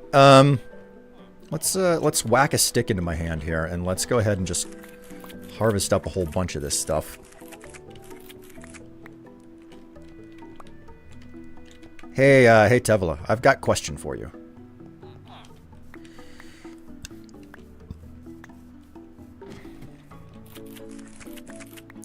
Do you have anything that you're interested in for lunch today?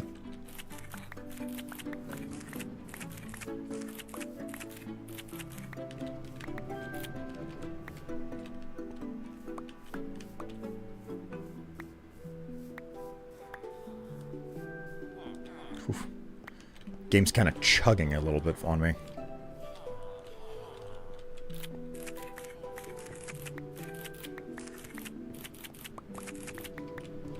Not feeling anything in particular. Sandwich, maybe. I'm not married to the idea. No, you're married to me. Did you want me in between anything? You, maybe. Anyways. Been holding up okay. What do you all think of the new shelves being added to vanilla? I think that they're just vertical slabs. Yells about shelves. It's an advanced item frame. I know, right? I think it's, like, the funniest thing is, like, I don't know how many people sitting here know about Vintage Story. Because, like, I've streamed a decent amount of it with the team and everything, but it's been a bit since we've played it. So if you don't know about Vintage Story, it's kind of, you know, it's referred to frequently as, like, a more sophisticated or adult version of Minecraft. And, like, the Vintage Story subreddit just started making all of the jokes because they've had shelves for so long, and there's, like, 3D models for everything that goes onto a shelf. And they're sitting there and they're like, look at what they have to do to mimic a fraction of our power, you know? Stuff like that, so...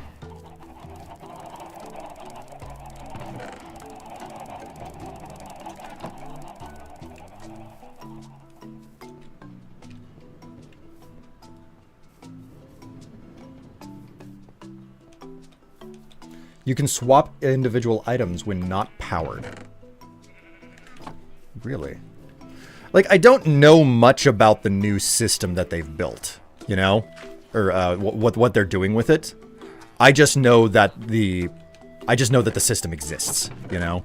Or not system. Ugh, my words. I know that they're working. I know that the shelves have operability outside of their immediate, like, oh, that looks kind of stupid type situation, you know? So, yeah.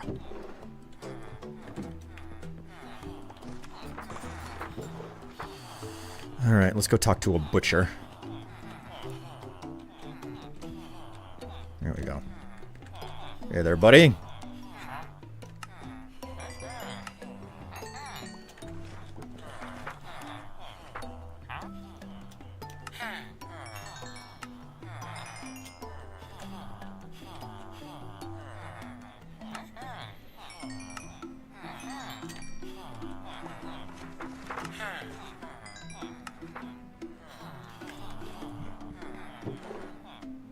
Ooh.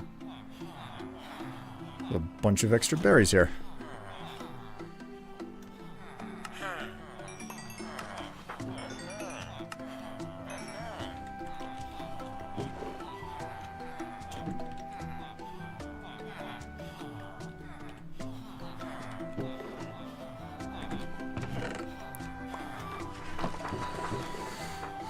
Oh boy.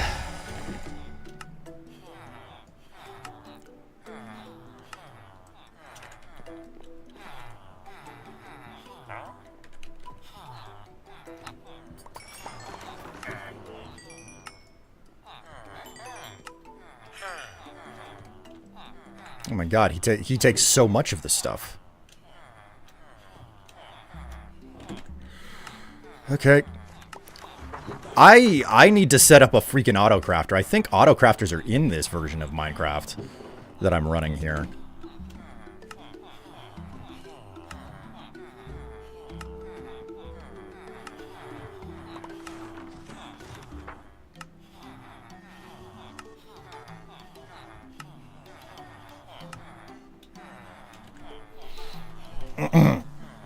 I really wish they'd focus on big updates like they used to. I want to see a cooking update for a functional furniture update. Honestly, same. So much the same. Oh, great. I did all that crafting because it's now done. That's the reason why I can't move enough of this dye fast enough. It's because I've got one single shepherd here who trades black dye. I'm still trying to get additional NPCs out at Sideshale. Because I managed to find one singular NPC, and it was serendipitous that it happened at all. One singular NPC that went to Sideshale. God, let me actually finish my thought process there. I found one singular zombified NPC accidentally at Sideshale one night, and I managed to capture it and cure his zombification, and now he's like trapped in a spot, and I've turned him into a shepherd. The problem is that I can't strip him of his job. I see you. I see you sneaking on the food there, Harker. So, and no. The answer's no. Anyway, I managed to get a singular trader at Sideshale, but he doesn't trade the black dye. So I'm like, okay, this is like Sideshale is where the ink passively generates because of the farm that I built there. So I'm like, I have got to get a freaking NPC in Sideshale. So, like, I am in just, like, the most awkward of situations for that reason. Because I'm not gonna go through the trouble to, like, transport an NPC all the way to Sideshale, because that's so far and so out of the way. I'm just hanging out at Sideshale frequently now, trying to, like, harvest up, because you know, I've got wood farms set up around there, and I'm like, okay, this is good, this is fine. I'll just harvest up everything that I need here, and I'll wait around, and I'm gonna be hopeful that I'll see a zombie villager at some point, and that I can capture them and cure them, and that will mean that once I have 2 villagers, I can breed more villagers, right? I can get them to multiply, and once that happens, I'm hopeful that I can get 4 dedicated NPCs that just buy black dye. That's all I want from them. I'm like, I want to get 4 villager NPCs that buy black dye. And if I can get that, everything's fixed. Like, I don't have to cut, like, I've got a way to, like, generate, I've got a way to, like, offload all of the black dye that's generating in that one location, and I'm spending so much time at. It's a process, man. It's a freaking process. I built this freaking sorting system into the wall, and it is just so ass, these vanilla sorting systems. Like, I don't know that I really wish for a better sorting system. Like, I don't know that I wish for something more sophisticated to be available in the game, but I certainly am not a fan of this type of sorting systems that you have to build in vanilla Minecraft.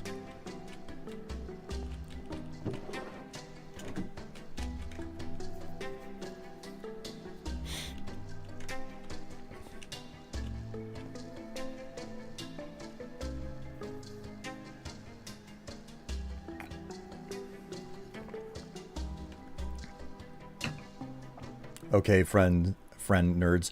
I also need to get off my back and rest a bit. Have a good lunch afternoon. See you later. Here's to hoping.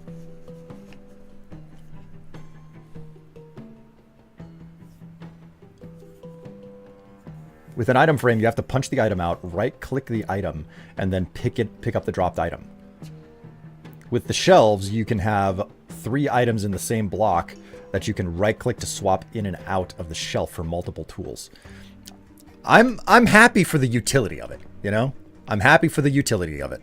And it's one of those things where it's like, well, seeing isn't believing. Probably experiencing it is what's going to change minds and opinions. And there will always be people who will be dissatisfied with it no matter what, too, you know? All right. I think we're very close to the end of the stream, guys, because, like, I've got 1 or 2 sips of coffee left here.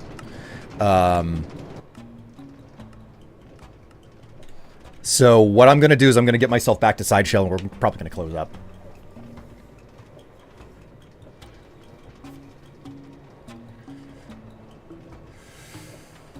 With all of your villagers, have you made an emerald farm and life totems farm for the illagers that are bound to show up? Well, that's the beautiful thing there, Dark Matter. Sideshale there, Crossroads, where I just was, it is almost 100% free of illager raids, and it's because of the wall I built around it. Illagers cannot spawn inside of the wall because of the light levels. And because of the wall, they can't get inside. So I don't have illager raids ever happening at Crossroads for that reason. I built up the I specifically planned the entire design of the compound to prevent illager raids from happening accidentally, because there's another, like, that's not the first village. That's not the first village that I've ever done. The first village I ever did, I built it in a cave, and I thought that was good enough to keep illagers away, but they just started spawning on top of the hill and attacking me whenever I left the cave. So, you know, I like that triggered raids, and it's really difficult to handle a raid whenever you're on a hill. So I genuinely love that your towns have unique names and stuff. That's a big thing now that I've started to do, you know? I think it actually started with Twin Towns. Yeah, the series Twin Towns that I did. You check my YouTube channel. There's a series called Twin Towns. That was the first Minecraft series that I did where Tev helped me. You know? She was doing background work because I couldn't, like, do a whole bunch of the mining because I don't cheat on this server. So It's not let's go to the squid farm. It's let's go to Crossroads. Yes. And just because this is a big thing, the squid farm is at Sideshale. Fun detail. Anyways. What am I doing? That's not where I meant to put it. And then, of course, you know, like right now I'm headed back to Midcrest.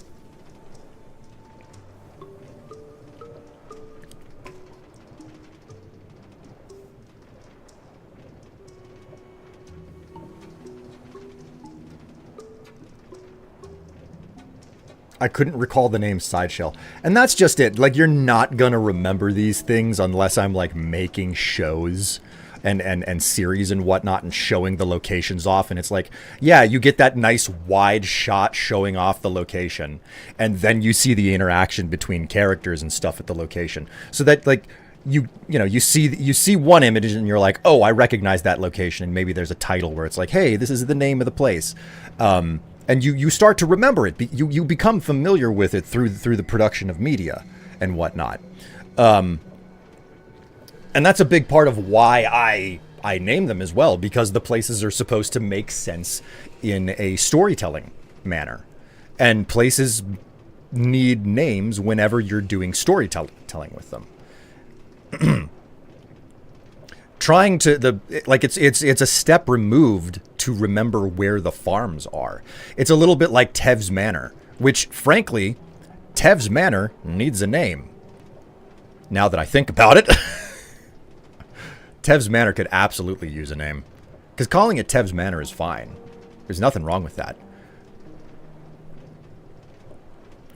But, like, calling her home, like, I don't know, Dusk Watch or something would be way cooler, you know? Where does Tev live? Dusk Watch, you know?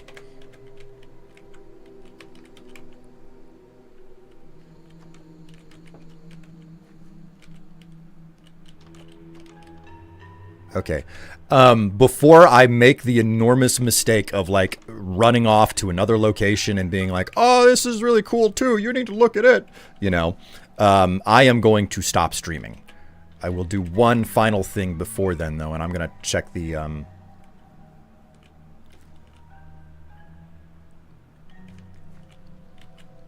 Ooh. I didn't plant a seed in one spot. Okay, so the beetroot farm needs some more time.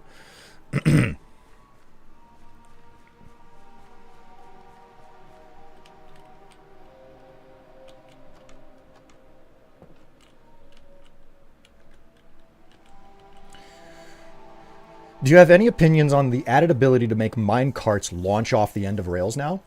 I thought that was always possible. Are you saying that, like, instead of it going, like,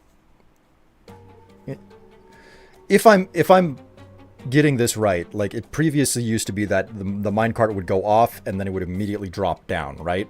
Like, it would basically obey physics really, really fast, and now it can basically get an arc. Like, because if that's the way that it works, you know, that would be really fucking cool.